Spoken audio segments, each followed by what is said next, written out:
എല്ലാ പ്രിയപ്പെട്ടവർക്കും സ്നേഹവന്ദനം. ഇന്ന് ഞാനൊരു പാസ്റ്ററെ നിങ്ങൾക്ക് പരിചയപ്പെടുത്തുവാൻ ആഗ്രഹിക്കുകയാണ്. അദ്ദേഹത്തിൻ്റെ പേര് കുര്യാക്കോസ് എം കുടക്കച്ചിറ എന്ന്. അദ്ദേഹം തീർച്ചയായും നിങ്ങൾ പരിചയപ്പെട്ടിരിക്കേണ്ട ഒരു വ്യക്തിയാണ്. കാരണം പെന്തക്കോസ്റ്റൽ സമൂഹത്തിന് വേണ്ടി നിയമ പോരാട്ടങ്ങൾ നടത്തുന്ന ഒരു വ്യക്തിയാണ് അദ്ദേഹം. പൊതുവെ നമ്മുടെ പെന്തക്കോസ്റ്റൽ സമൂഹത്തിൽ മറ്റുള്ളവരിൽ നിന്നുണ്ടാകുന്ന പ്രശ്നങ്ങൾ, ഒരു ഉദാഹരണം പറഞ്ഞാൽ നമ്മളൊരു കവല പ്രസംഗം നടത്തിയാൽ അതിനെതിരെ സുവിശേഷ വിരോധികളുടെ ആക്രമണം, അത് പോലീസിന്റെ ഭാഗത്തുനിന്നായാലും മറ്റുള്ള മതസംഘടനകളുടെ ഭാഗത്തുനിന്നായാലും പ്രശ്നങ്ങൾ ഉണ്ടാകാറുണ്ട്. പള്ളി പ്രശ്നം, സെമിത്തേരിയുടെ പ്രശ്നങ്ങൾ, കൺവെൻഷൻ സംബന്ധമായ പ്രശ്നങ്ങൾ, ഇതിനെയെല്ലാം നേരിടുന്ന ഒരു സംഘടന ക്രിസ്ത്യൻ ഐക്യവേദി എന്നുള്ളൊരു സംഘടനയുണ്ട്. അതോടൊപ്പം മെസ്സഞ്ചേഴ്സ് ഓഫ് ജീസസ് എന്ന ഒരു സംഘടനയുമുണ്ട്. ഇതുമായി ബന്ധപ്പെട്ട് വളരെ ശക്തമായ നിയമ പോരാട്ടങ്ങൾ നടത്തിക്കൊണ്ടിരിക്കുന്ന ഒരു ദൈവദാസനാണ് പാസ്റ്റർ കുര്യാക്കോസ് എം കുടക്കച്ചിറ. ഇടുക്കി ജില്ലയിൽ കട്ടപ്പനയ്ക്കടുത്ത് താമസിച്ചുകൊണ്ട് കർത്താവിൻ്റെ വേല ചെയ്യുന്നു. തൻ്റെ പ്രസ്ഥാനത്തിലൂടെ ഏതാണ്ട് 14,000-ലധികം കവലപ്രസംഗങ്ങൾ റോഡുകളിലും തെരുവുകളിലും വഴിവെക്കുകളിലും മലമടക്കുകളിലും ഒക്കെ നിന്നുകൊണ്ട് ഒരു ചെറിയ മൈക്ക് വെച്ചുകൊണ്ട് ഈ കേരളത്തിൻ്റെ 14 ജില്ലകൾ കേന്ദ്രീകരിച്ച് ഏതാണ്ട് 14,000-ലധികം കവലപ്രസംഗങ്ങൾ അദ്ദേഹവും അദ്ദേഹത്തിൻ്റെ ടീമും നടത്തിയിട്ടുണ്ട്. ഏതാണ്ട് ഒരു ജില്ലയിൽ 1000 എണ്ണം വെച്ച്. അപ്പോൾ പാസ്റ്ററെ തീർച്ചയായും നിങ്ങൾ പരിചയപ്പെട്ടിരിക്കേണ്ട വ്യക്തിയാണ്. അതോടൊപ്പം കേരള രാഷ്ട്രീയത്തിലെ ഒട്ടുമിക്ക നേതാക്കന്മാരുമായിട്ട് എല്ലാം ബന്ധമുണ്ട്. ഈ കഴിഞ്ഞ ദിവസം അദ്ദേഹം ബഹുമാനപ്പെട്ട കേരളത്തിന്റെ മുഖ്യമന്ത്രി സഖാവ് പിണറായി വിജയനോട് ഫോണിലൂടെ സംസാരിക്കുന്നത് റെക്കോർഡ്സിലൂടെ എന്നെ കേൾപ്പിക്കുകയുണ്ടായി. അപ്പോൾ പിണറായി വിജയൻ സഖാവ് ഇദ്ദേഹത്തോട് ചോദിക്കുകയാണ്, ഒരുപാട് നാളായല്ലോ വിളിച്ചിട്ട്, എന്തു പറ്റി എന്ന് ചോദിക്കുവാനായിട്ട് ഇടയായത്. വാസ്തവത്തിൽ ഇദ്ദേഹം ഇങ്ങനെ പറയുന്നതിന് മുമ്പ് ഞാൻ ഓർത്തു ഈ പാസ്റ്റർ ഒരു പ്രശസ്തിക്ക് വേണ്ടി പറയുന്നതായിരിക്കും എന്ന് ഞാൻ പ്രതീക്ഷിച്ചു. പക്ഷെ അദ്ദേഹം ആ ഫോണിലൂടെയുള്ള വോയിസ് റെക്കോർഡ് എന്നെ കേൾപ്പിച്ചപ്പോൾ കേരള രാഷ്ട്രീയത്തിലുള്ള രാഷ്ട്രീയ നേതാക്കന്മാരുമായി ഇത്രയും ബന്ധമുള്ള ഒരു പാസ്റ്റർ, ഒരു സാധാരണക്കാരനായ പാസ്റ്റർ ഉണ്ടോ എന്ന് നമുക്ക് സംശയമാണ്. പിണറായി വിജയൻ സഖാവുമായിട്ട്, അതോടൊപ്പം തന്നെ ബ്രിട്ടാസുമായിട്ടുള്ള ബന്ധപ്പെട്ട വിഷയം, പെന്തക്കോസ്തൽ സമൂഹത്തെ അധിക്ഷേപിക്കുന്ന ഒരു പരാമർശം ജോൺ ബ്രിട്ടാസ് നടത്തിയപ്പോൾ നേരിട്ട് CPM-ന്റെ സംസ്ഥാന സെക്രട്ടറി MV ഗോവിന്ദൻ മാസ്റ്ററെ വിളിക്കുകയും അതിന് അത് ഞങ്ങളുടെ പാർട്ടിയുടെ നയമല്ല, അത് ബ്രിട്ടാസിന്റെ മാത്രം നയമാണ്, അല്ലെങ്കിൽ അദ്ദേഹത്തിന്റെ വാക്കുകളാണ് എന്ന് ഇദ്ദേഹത്തോട് പറയുണ്ടായി. അതുപോലെ LDF-ന്റെ മുൻ കൺവീനറായിരുന്ന MV വിജയരാഘവൻ സാറ്, അതുപോലെ ഇപ്പോഴത്തെ നമ്മുടെ MP K രാധാകൃഷ്ണൻ, ഇവരോടെല്ലാം ഈ വിഷയവുമായി ബന്ധപ്പെട്ട് അദ്ദേഹം ഞാൻ ഉള്ളപ്പോൾ എൻ്റെ കൂടെ ഇരുന്നുകൊണ്ട് തന്നെ അദ്ദേഹം ഫോണിലൂടെ സംസാരിക്കുന്ന എനിക്ക് കേൾക്കുവാനായിട്ട് ഇടയായിത്തീർന്നു. ഒരുപക്ഷെ പെന്തക്കോസ്തൽ സമൂഹം ഒരു സംഘടിത ശക്തിയായി, ഏതാണ്ട് 23 ലക്ഷത്തിലധികം ആളുകളുള്ള കേരളത്തിൽ പെന്തക്കോസ്തൽ സമൂഹം ഒരു സംഘടിത ശക്തിയായി വളരുന്നു എന്നുള്ളതിൽ അഭിമാനം കൊള്ളുകയാണ്. അതോടൊപ്പം ഇന്ന് നമ്മൾ ഈ പാസ്റ്ററുടെ ജീവിതാനുഭവത്തിലേക്ക് കടക്കുകയാണ്. താൻ ഒരുപാട് നിയമ പോരാട്ടങ്ങൾ നടത്തിയിട്ടുണ്ട്, പ്രത്യേകിച്ച് ഈ ഉച്ചഭാഷിണിയുമായി ബന്ധപ്പെട്ട്. അപ്പോൾ തനിക്കെതിരെ കേസുണ്ടായപ്പോൾ താൻ ഇവിടെയുള്ള തൻ്റെ ചുറ്റുവട്ടത്തുള്ള മറ്റ് ദേവാലയങ്ങളിൽ ഉള്ള ഉച്ചഭാഷിണിക്കെതിരെ അദ്ദേഹം കേസ് കൊടുക്കുകയും അതിന് DGP-യിൽ നിന്ന് അനുകൂലമായിട്ടുള്ള ഒരു സർക്കുലർ അദ്ദേഹത്തിന് ലഭിക്കുകയും ചെയ്തു. അങ്ങനെ എല്ലാ രീതിയിലുള്ള ഒരു നിയമ പോരാട്ടം നടത്തിക്കൊണ്ടിരിക്കുന്ന കുര്യാക്കോസ് കുടക്കച്ചിറ പാസ്റ്റർ തീർച്ചയായിട്ടും പെന്തക്കോസ്തൽ സമൂഹത്തിന് ഒരു വിലപ്പെട്ട വ്യക്തിയാണ് എന്ന് ഓർമ്മപ്പെടുത്താൻ ആഗ്രഹിക്കുകയാണ്. ഈ പാസ്റ്ററെ നിങ്ങൾ വിളിക്കുകയും നിങ്ങളുടെ സഭയുമായി ബന്ധപ്പെട്ട് എന്തെങ്കിലും നിയമപരമായ പ്രശ്നങ്ങളോ ഒക്കെ ഉണ്ട്, നിങ്ങൾക്ക് ഇദ്ദേഹത്തോട് സംസാരിക്കാം. ഇന്ന് നമുക്ക് ഈ പാസ്റ്ററിൽ നിന്ന് തന്റെ ജീവിതാനുഭവങ്ങൾ കേൾക്കുവാനായിട്ട് ഇടയായിത്തീരട്ടെ. പാസ്റ്ററെ, ഗോസ്പൽ TV UP എന്ന യൂട്യൂബ് ചാനലിന് വേണ്ടി പാസ്റ്റർ ഞാൻ ഹാർദവമായിട്ട് സ്വാഗതം ചെയ്യുന്നു. പാസ്റ്റർ, ദൈവം ധാരാളമായിട്ട് അനുഗ്രഹിക്കട്ടെ.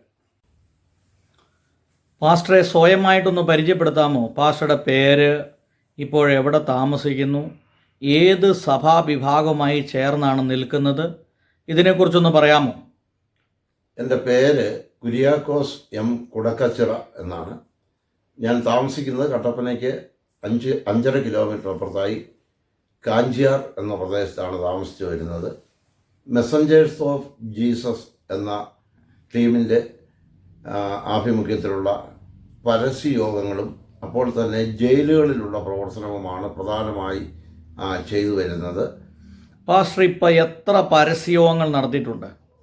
ഇപ്പോൾ 1996 നവംബർ 24 തീയതിയാണ് ഞാൻ ജനിച്ചു വളർന്ന അയ്യപ്പൻകോവിൽ ഗ്രാമപഞ്ചായത്തിലെ പൊന്നരത്താമ്പരപ്പിൽ ആദ്യമായി പരസ്യയോഗം ആരംഭിച്ചത്. ഇപ്പോൾ 14,000-ൽ പരം പരസ്യ സ്ഥലങ്ങളിൽ കേരളത്തിൻ്റെ 14 ജില്ലകളിലായി കർത്താവിൻ്റെ സാക്ഷ്യം വഹിപ്പാൻ ദൈവമിടയാക്കി. അപ്പോൾ ഒരുപക്ഷെ കേരളത്തിൽ ഏറ്റവും അധികം പരസ്യയോഗങ്ങൾ നടത്തിയിട്ടുള്ള ഒരു പാസ്റ്ററായിരിക്കും. എനിക്ക് അതേപ്പറ്റി അറിയത്തില്ല, എങ്കിലും പ്രധാനമായി ഞാൻ കവലകളിൽ നിന്ന് യേശുവിനെ വിളിച്ചറിയിക്കുന്നു. അത് 14,000-ലധികം മീറ്റിംഗ് ആയിട്ടുണ്ട് ഇപ്പോൾ. അപ്പോൾ പാസ്റ്റർ എങ്ങനെയാണ് ഈ പരസ്യയോഗങ്ങളൊക്കെ നടത്തുന്നത്? അതിന് എന്തെങ്കിലും ഒരു തീരുമാനമുണ്ടോ? ഒരു ദിവസം ഇത്ര പരസ്യയോഗം നടത്തണം, അങ്ങനെയൊക്കെ എന്തെങ്കിലും തീരുമാനങ്ങളുണ്ടോ? ഞാൻ പരമാവധി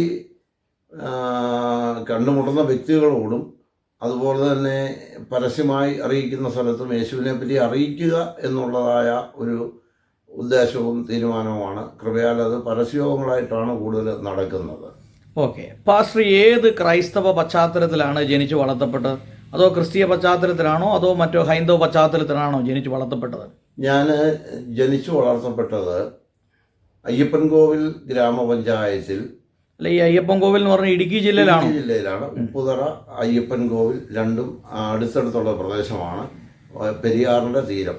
അപ്പോൾ അയ്യപ്പൻകോവിൽ ഗ്രാമപഞ്ചായത്തിൽ പൊന്നരത്താമ്പരപ്പ് എന്ന പ്രദേശത്താണ് ഞാൻ ജനിച്ചു വളർന്നത്. എൻ്റെ പിതാവ് റോമൻ കാത്തലിക്സ് വിഭാഗത്തിൽപ്പെട്ട ആളാണ്. എൻ്റെ അമ്മ SNDP വിഭാഗത്തിൽപ്പെട്ട ആളാണ്. അവരുടെ മകനായിട്ടാണ് ഞാൻ ജനിച്ച് വളർന്നത്. അങ്ങനെ രണ്ടുപേരും രണ്ട് മതവിഭാഗത്തിൽപ്പെട്ടതായതുകൊണ്ട് ചെറുപ്പത്തിൽ ഏത് വിഭാഗത്തോട് ചേർന്നാണ് പാസ്റ്റർ വളർന്നത്? ഞാൻ എൻ്റെ വല്യപ്പനും വല്യമ്മയും അവരുടെ കൂടെയാണ്. ഞാൻ എൻ്റെ ഒരു 12 വയസ്സ് വരെ അവരുടെ കൂടെ തന്നെ ആയിരുന്നു. അപ്പോൾ ആ കാലത്ത് പള്ളിയുമായിട്ട് ബന്ധപ്പെട്ട് ഇങ്ങനെ അവർ പോകുമ്പോൾ പോവുകയും ഒക്കെ ചെയ്യുമായിരുന്നു. ഓക്കെ. പിന്നീട് പാസ്റ്ററുടെ ഈ പഠനവുമായിട്ടൊക്കെ ബന്ധപ്പെട്ടതിന് ശേഷം പാസ്റ്റർ ഈ രാഷ്ട്രീയ പ്രവർത്തനം ഉണ്ടായിരുന്നല്ലോ. അപ്പോൾ ഈ രാഷ്ട്രീയത്തിലേക്ക് കടക്കാനുള്ളൊരു കാരണം എന്താ? ഞാൻ 14 വയസ്സ് പ്രായമായപ്പോൾ വിദ്യാഭ്യാസമൊക്കെ നിർത്തിവെച്ച് പ്രൈമറി വിദ്യാഭ്യാസമാണ് എനിക്കുള്ളത്. അതിനുശേഷം ഞാൻ തൊഴിൽ മേഖലയിലേക്ക് വന്നു.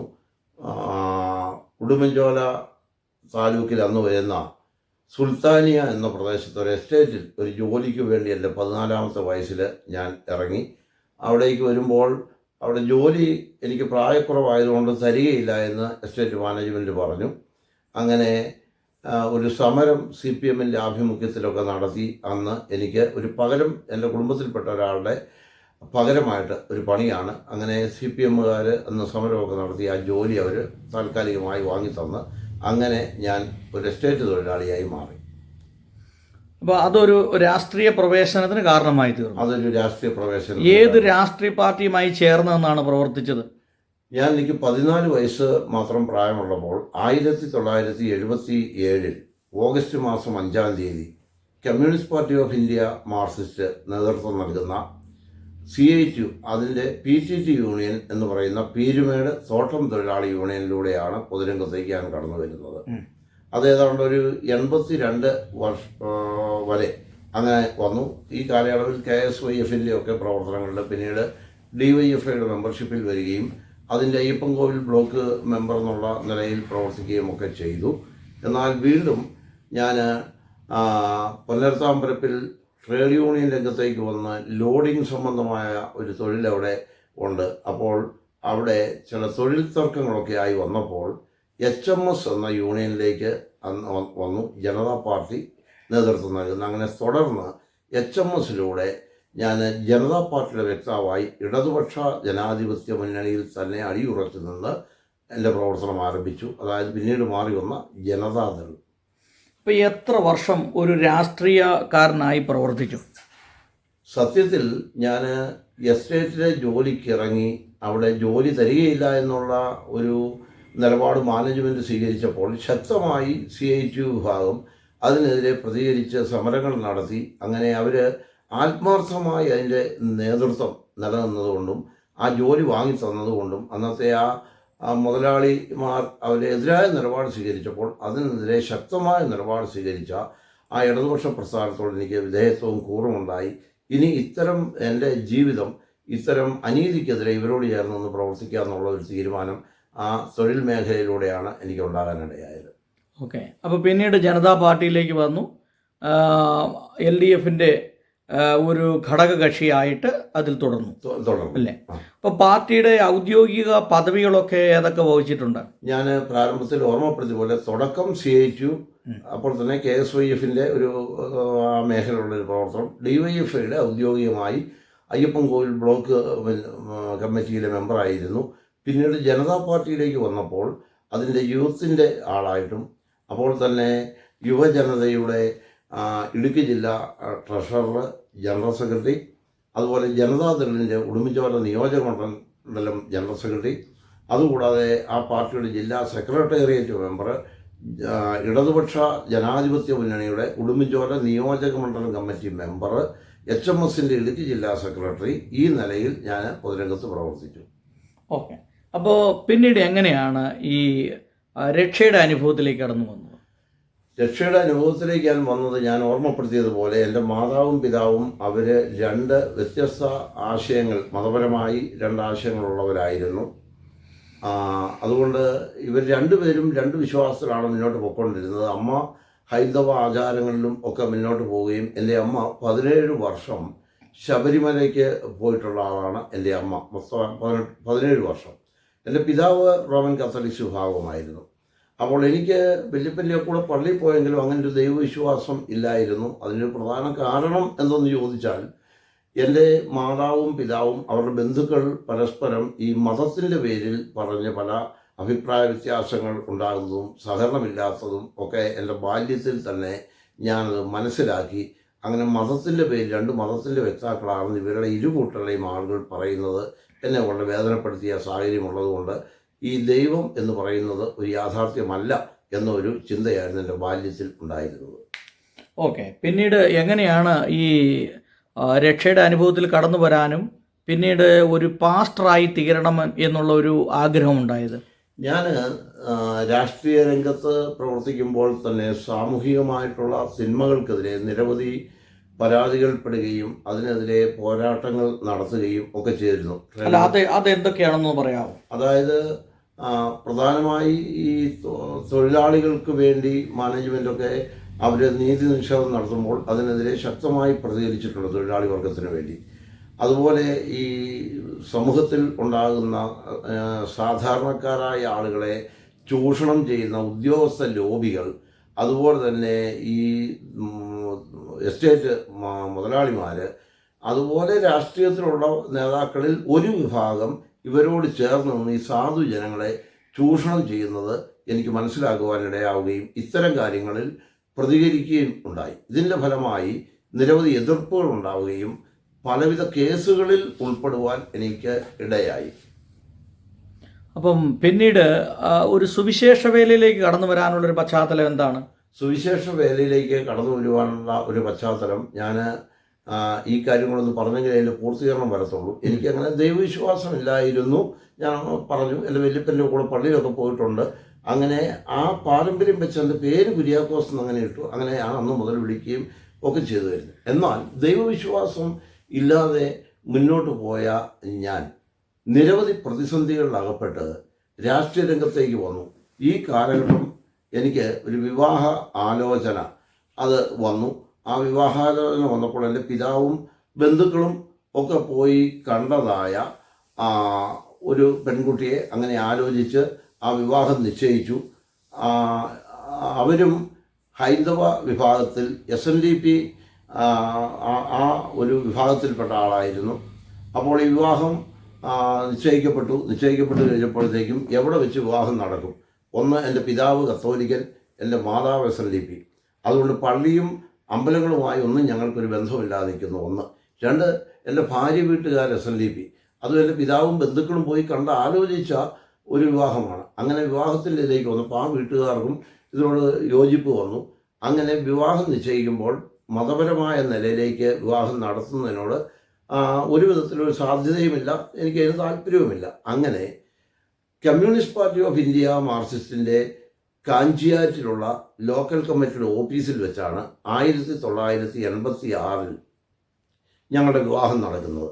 ആ വിവാഹം അന്ന് ആശീർവദിക്കുന്നത് CPIMൻ്റെ പ്രമുഖ നേതാവായിരുന്ന, അദ്ദേഹം മരിച്ചുപോയി, ഒരു പ്രായമുള്ള ആളായിരുന്ന MC ചാക്കോ എന്ന് പറയുന്ന ആളാണ് മുഖ്യ കാർമ്മികത്വം വഹിക്കുകയും, അതുപോലെ CPIMൻ്റെയും ജനതാ പാർട്ടിയുടെയും നേതാക്കൾ, അതുപോലെ PP Sulaiman Ravuthar, TP Joseph, MK Joseph, അങ്ങനെയുള്ളതായിരിക്കുന്ന രാഷ്ട്രീയ നേതാക്കളുടെ സാന്നിധ്യത്തിൽ ആണ് എൻ്റെ വിവാഹം CPIMൻ്റെ ഓഫീസിൽ വെച്ച് നടക്കുവാൻ ഇടയായത്. അതിൻ്റെയൊക്കെ സർട്ടിഫിക്കറ്റ് എൻ്റെ കൈവശമുണ്ട്. അപ്പോൾ എനിക്ക് ദൈവവിശ്വാസം എന്നുള്ളത് ആ നിലയിലില്ല.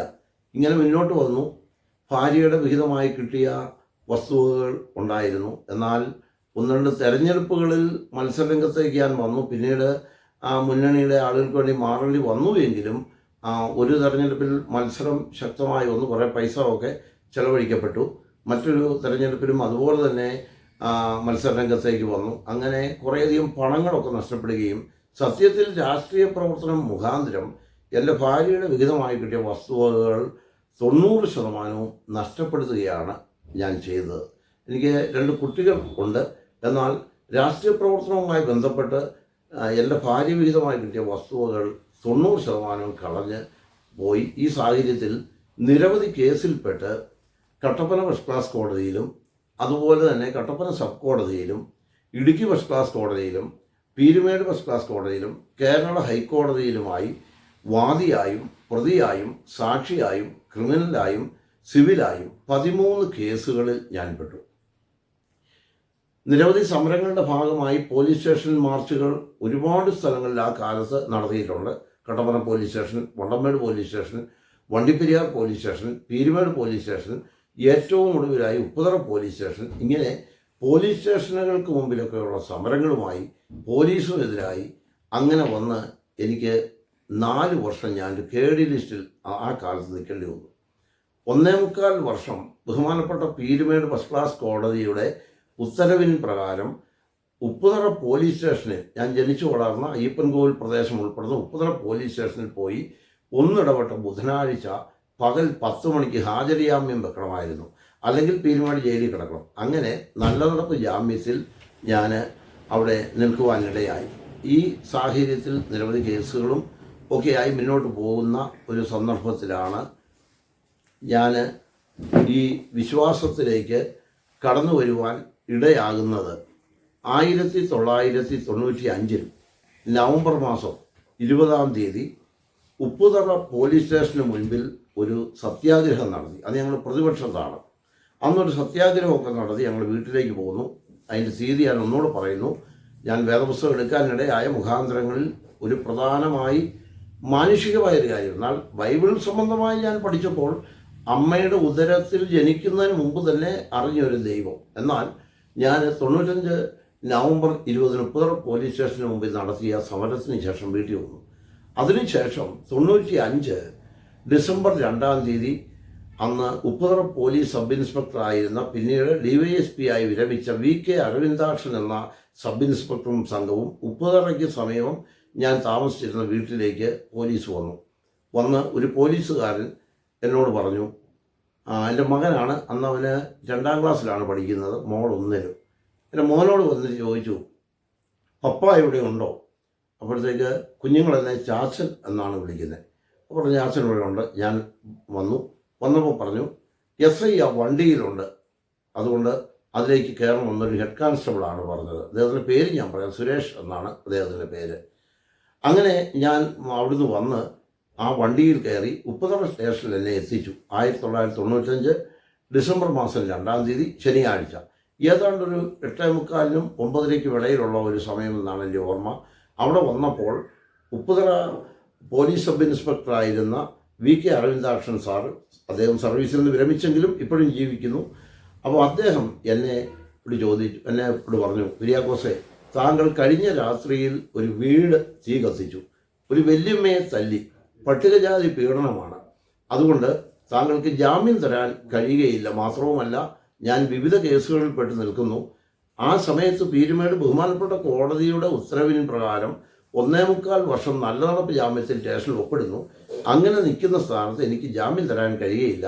ഈ കേസുകൾ അന്വേഷിക്കുന്നത് CI ആണ്. CIയുടെ പേര് കൂടി ഞാൻ പറയുന്നു. പീരുമേട് സർക്കിൾ ഇൻസ്പെക്ടർ ഹബീബ് റഹ്മാൻ റാവുത്തർ എന്ന് പറയുന്ന സാറ് എന്നെ ചോദ്യം ചെയ്യാൻ വേണ്ടി വരുന്നുണ്ട് എന്ന് പറഞ്ഞ് എന്നെ ഉപ്പാറ ലോക്കപ്പിലേക്ക് മാറ്റി. ആ ലോക്കപ്പിൽ ഞാൻ നിൽക്കുകയാണ്. അപ്പോൾ ഞാൻ അവിടെ നിന്നുകൊണ്ട് എന്നോട് തന്നെ ചോദിച്ചാൽ മനസ്സറിവുള്ള കാര്യങ്ങളല്ല. ഈ വീട് ഞാൻ തീ കത്തിച്ചിട്ടില്ല, വല്യമ്മയെ തല്ലിയില്ല, ഞാൻ വാടകയ്ക്ക് കൊടുത്തൊരു വീടാണ്, അതൊരു കൂട്ടം ആളുകളെ ആക്രമിച്ചതാണ്. അത് പിന്നീട് കോടതിയിൽ അതിൻ്റെ സത്യം ബോധ്യപ്പെട്ടു. അങ്ങനെ ആ ലോക്കപ്പിൽ ഞാൻ അവിടെ നിൽക്കുമ്പോൾ എല്ലാവരാലും ഉപേക്ഷിക്കപ്പെട്ടു. ജാമ്യമില്ലാത്ത അവസ്ഥയിൽ അവിടെ നിൽക്കുന്നതായ സമയത്ത് എന്നെ റിമാൻഡ് ചെയ്യുകയാണ്. അവിടെ നിൽക്കുമ്പോൾ ആ ഉപ്പുതറ പഴയ കെട്ടിടത്തിൻ്റെ ലോക്കപ്പ്, അതിൻ്റെ കമ്പിയുടെ എണ്ണം വരെ ഞാൻ ഓർക്കുന്നുണ്ട്, പലപ്പോഴും അവിടെ കയറി ഇറങ്ങിയൊക്കെ ചെയ്തു. അവിടെ നിൽക്കുമ്പോൾ ഞാൻ അവിടെ നിന്നുകൊണ്ട് വളരെ വേദനയോടെ, എൻ്റെ 2 കുഞ്ഞുങ്ങൾ, ഒരു മോനും മോളും, അപ്പോൾ അവർ 2ലും 1ലും പഠിക്കുന്നു. ഞാൻ അവിടെ നിന്നുകൊണ്ട് എന്നോട് തന്നെ ചോദിച്ചു, ദൈവമുണ്ടോ എന്ന് ചോദിപ്പാനിടയായി. ദൈവമുണ്ടോ? ഉണ്ടെങ്കിൽ എന്നെ വിടുവിക്കട്ടെ. അങ്ങനെ 1995 ഡിസംബർ 2 ശനിയാഴ്ച ഏതാണ്ട് 9:30 മണി അടുക്കുന്ന സമയത്ത് ആ ലോക്കപ്പിൽ നിന്നുകൊണ്ട് ദൈവമുണ്ടോ എന്ന ചോദ്യം ഞാൻ ചോദിച്ചു. അപ്പോൾ ഒരു അശരീര സ്വരം ആ ലോക്കപ്പിൽ കേൾക്കുകയാണ്. SIയോടൊന്ന് പറയുക, അരമണിക്കൂറിനുള്ളിൽ ഒന്ന് ഫോൺ ചെയ്ത് മടങ്ങി വരാം. ഞാൻ ഓർത്ത് അതിൻ്റെ തോന്നലായിരിക്കുമെന്ന്. 2ാം പ്രാവശ്യവും ഉപ്പുതറ പോലീസിൻ്റെ പഴയ ലോക്കപ്പിൽ വെച്ച് ഈ ശബ്ദം ഞാൻ കേൾക്കുകയാണ്. SIയോടൊന്ന് പറയുക, അരമണിക്കൂറിനുള്ളിൽ ഒന്ന് ഫോൺ ചെയ്ത് മടങ്ങി വരാം. ഞാൻ അപ്പോൾ ഓർത്തത് എൻ്റെ തോന്നലല്ല, ഇതെന്നോട് ആരോ സംസാരിച്ചതാണ്. അപ്പോൾ ഞാൻ ഒരു പോലീസുകാരനോട് ചോദിച്ചു, സാർ എന്നോട് എന്തെങ്കിലും പറഞ്ഞോ, ലോക്കപ്പിന് പുറത്തുള്ള പോലീസുകാരനോട്? അദ്ദേഹം എന്നോട് പറഞ്ഞു, ഞാൻ താങ്കളോടൊന്നും പറഞ്ഞില്ലെന്ന് പറഞ്ഞു. എന്നാൽ എനിക്ക് SIയെ ഒന്ന് കാണണമെന്ന് പറഞ്ഞ് VK അരവിന്ദാക്ഷൻ എന്ന SIയുടെ റൂമിലേക്ക് സെല്ല് തുറന്ന് എന്നെ കൊണ്ടുവന്നു.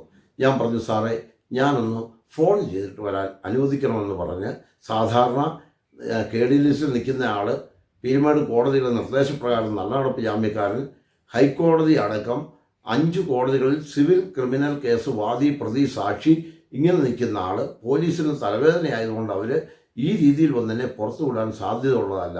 പക്ഷേ ഈ ശബ്ദം കേട്ടതിന് ശേഷം, ഒന്ന് ഫോൺ ചെയ്യുവാൻ അനുവാദം ചോദിക്കുക എന്നുള്ള ശബ്ദം കേട്ടതിന് ശേഷം ഈ സബ് ഇൻസ്പെക്ടർ എന്നെ ഫോൺ ചെയ്യാൻ ഉപ്പുതറയിലേക്ക് പറഞ്ഞയച്ചു.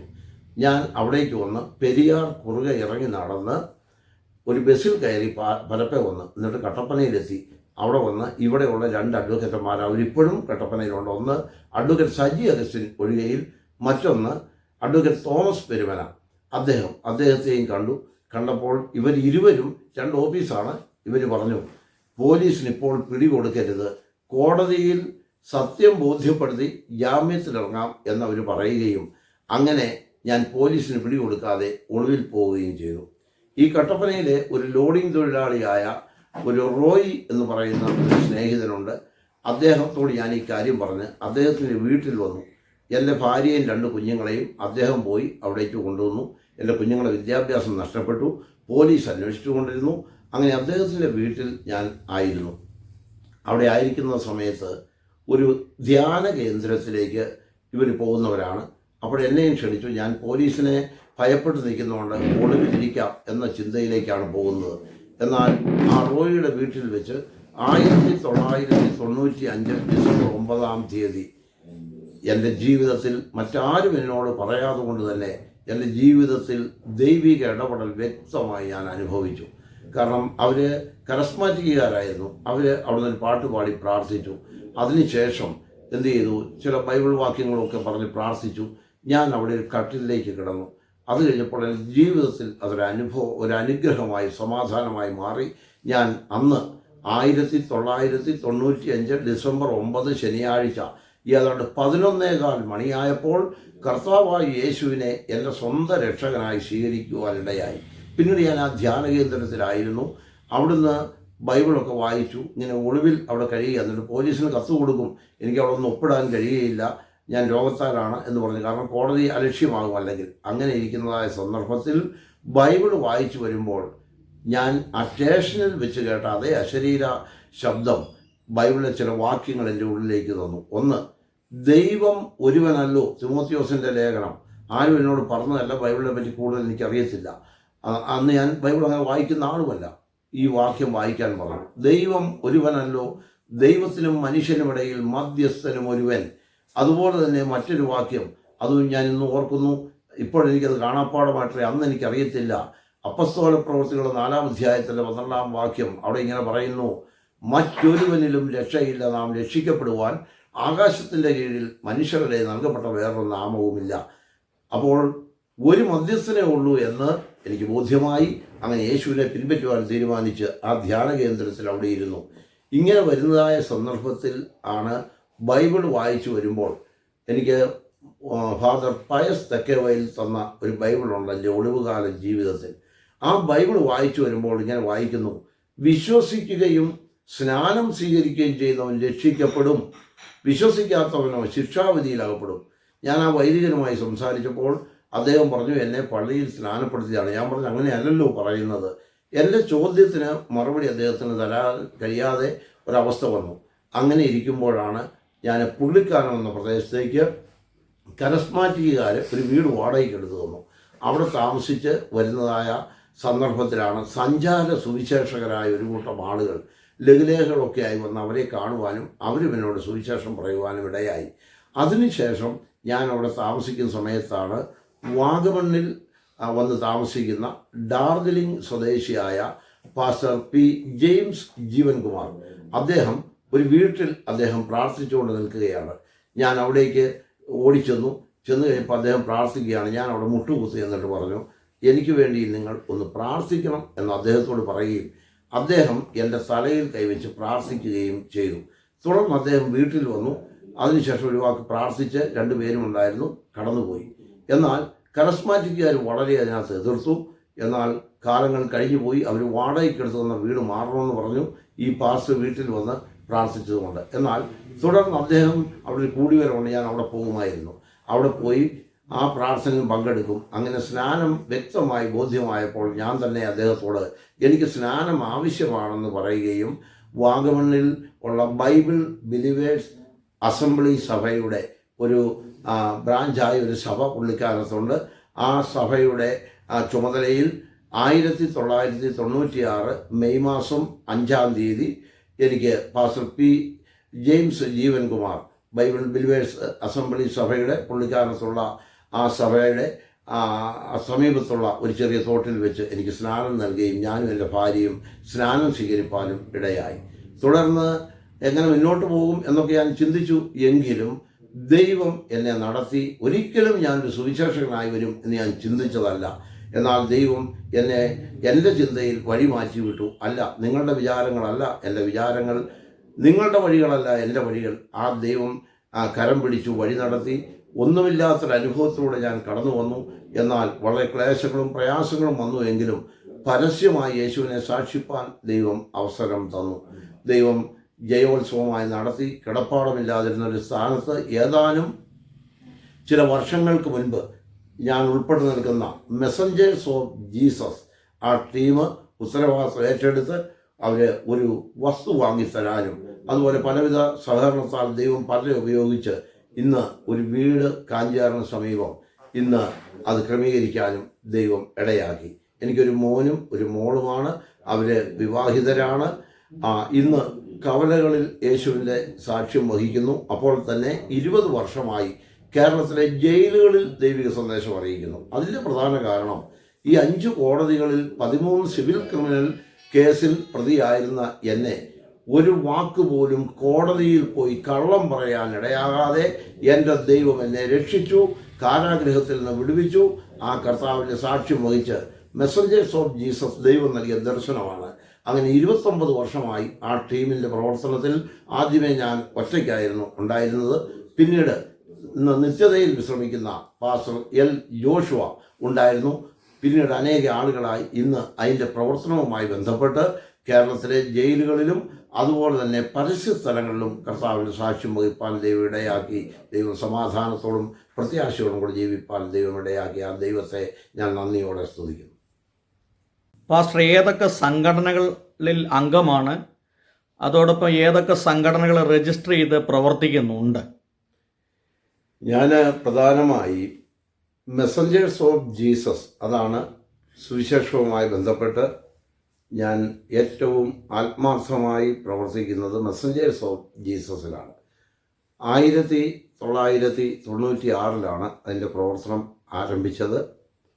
തുടർന്ന് 2006 അത് രജിസ്റ്റർ ചെയ്യാൻ ഇടയായി. മെസ്സഞ്ചേഴ്സ് ഓഫ് ജീസസ് സുവിശേഷ പ്രസംഗങ്ങൾ, സുവിശേഷ പ്രവർത്തനങ്ങൾ, അതുപോലെ തന്നെ ജയിലുകളിലെ മീറ്റിങ്ങുകൾ ഒക്കെ നടത്തുന്നു. മാത്രവുമല്ല, ജയിലിൽ നിന്നും ജയിൽ ഡിപ്പാർട്ട്മെൻറ്റും പോലീസും ഒക്കെ പറഞ്ഞിട്ടുള്ള ചില ആളുകളെ നമുക്ക് കൊണ്ടുവരുവാനും അവരെ താമസിപ്പിക്കുവാനും ഒക്കെ ഇടയാക്കിയിട്ടുണ്ട് മെസ്സഞ്ചേഴ്സ് ഓഫ് ജീസസ്. അതിൻ്റെ പ്രവർത്തനങ്ങൾ പ്രധാനമായി മുന്നോട്ട് പോകുന്നു. അപ്പോൾ തന്നെ സമൂഹത്തിൽ ക്രൈസ്തവ വിഭാഗങ്ങൾക്ക് നേരെ ഉണ്ടാകുന്ന പലവിധ ഉപദ്രവങ്ങൾ, അത്തരം കാര്യങ്ങളിൽ നിയമപരമായി അത് അധികാരികളുടെ അടുക്കലേക്ക് എത്തിക്കുവാൻ ക്രിസ്ത്യൻ ഐക്യവേദി എന്ന പേരിൽ ഒരു സംഘടന രജിസ്റ്റർ ചെയ്ത് പ്രവർത്തിക്കുന്നു.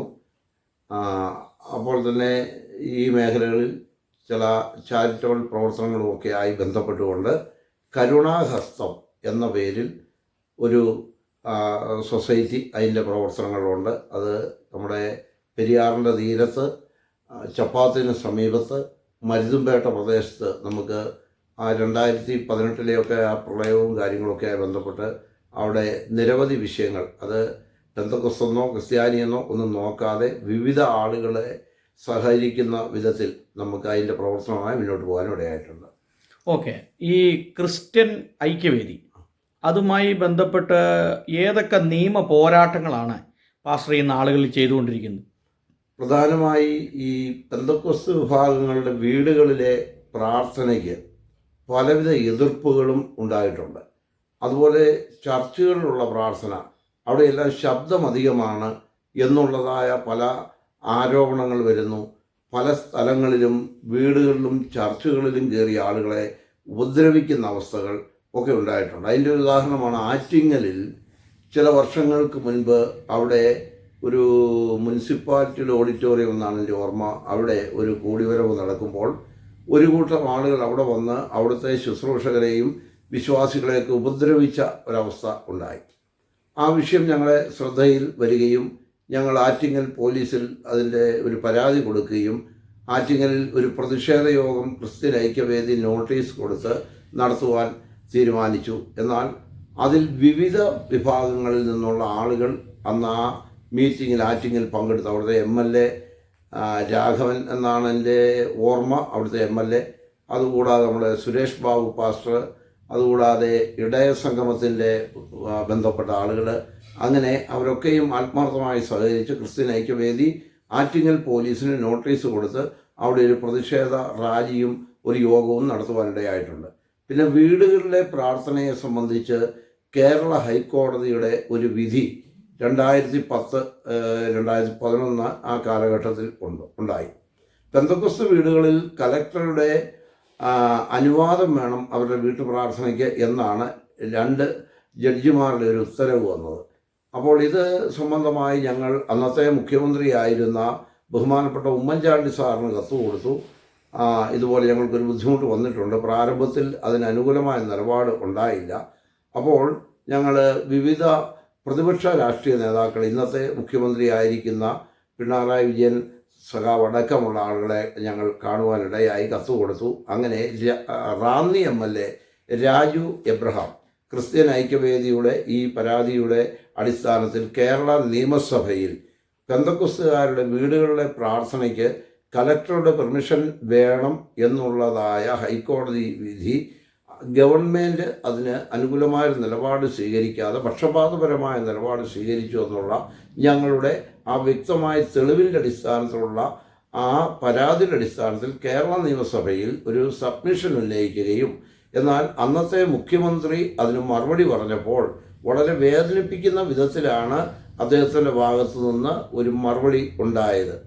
അത് അദ്ദേഹം നമ്മിൽ നിന്ന് വേർപെട്ടു പോയി എങ്കിലും ആ സംഭവത്തിൽ ഒരു വസ്തുത പറയാതിരിക്കാൻ കഴിയുകയില്ല. അന്ന് രാജു എബ്രഹാമിൻ്റെ ചോദ്യത്തിന് മറുപടിയായി ബഹുമാന്യനായ അന്നത്തെ മുഖ്യമന്ത്രി ശ്രീ ഉമ്മൻചാണ്ടി സാർ പറഞ്ഞത്, പരിസരവാസികൾക്ക് പരാതിയില്ലാതെ ശബ്ദം ക്രമപ്പെടുത്തിക്കൊണ്ട് നിങ്ങൾക്ക് പ്രാർത്ഥന നടത്താം എന്ന് അദ്ദേഹം പറഞ്ഞു. അപ്പോൾ ഇതിനെതിരെ ഞങ്ങൾ അദ്ദേഹത്തിന് ഒരു കത്ത് കൊടുക്കുകയും പുതുപ്പള്ളിയിൽ ഒരു വിശദീകരണ യോഗം നടത്തി. അപ്പോൾ ഞങ്ങൾ ആ വിശദീകരണ യോഗത്തിലൂടെയും കൊടുത്ത കത്തിലൂടെയും ഞങ്ങൾ പറഞ്ഞത്, എത്രയോ മതവിഭാഗങ്ങൾ പ്രഭാതത്തിൽ 5 മണി മുതൽ നിരോധിത കോളാമ്പി മാതൃകയുള്ള ഉച്ചഭാഷണി ഉപയോഗിക്കുന്നുണ്ട്. മൈക്കിന് പെർമിഷൻ ഇല്ല. പ്രഭാതത്തിൽ 5 മണി മുതൽ പാതിരാത്രി വരെ.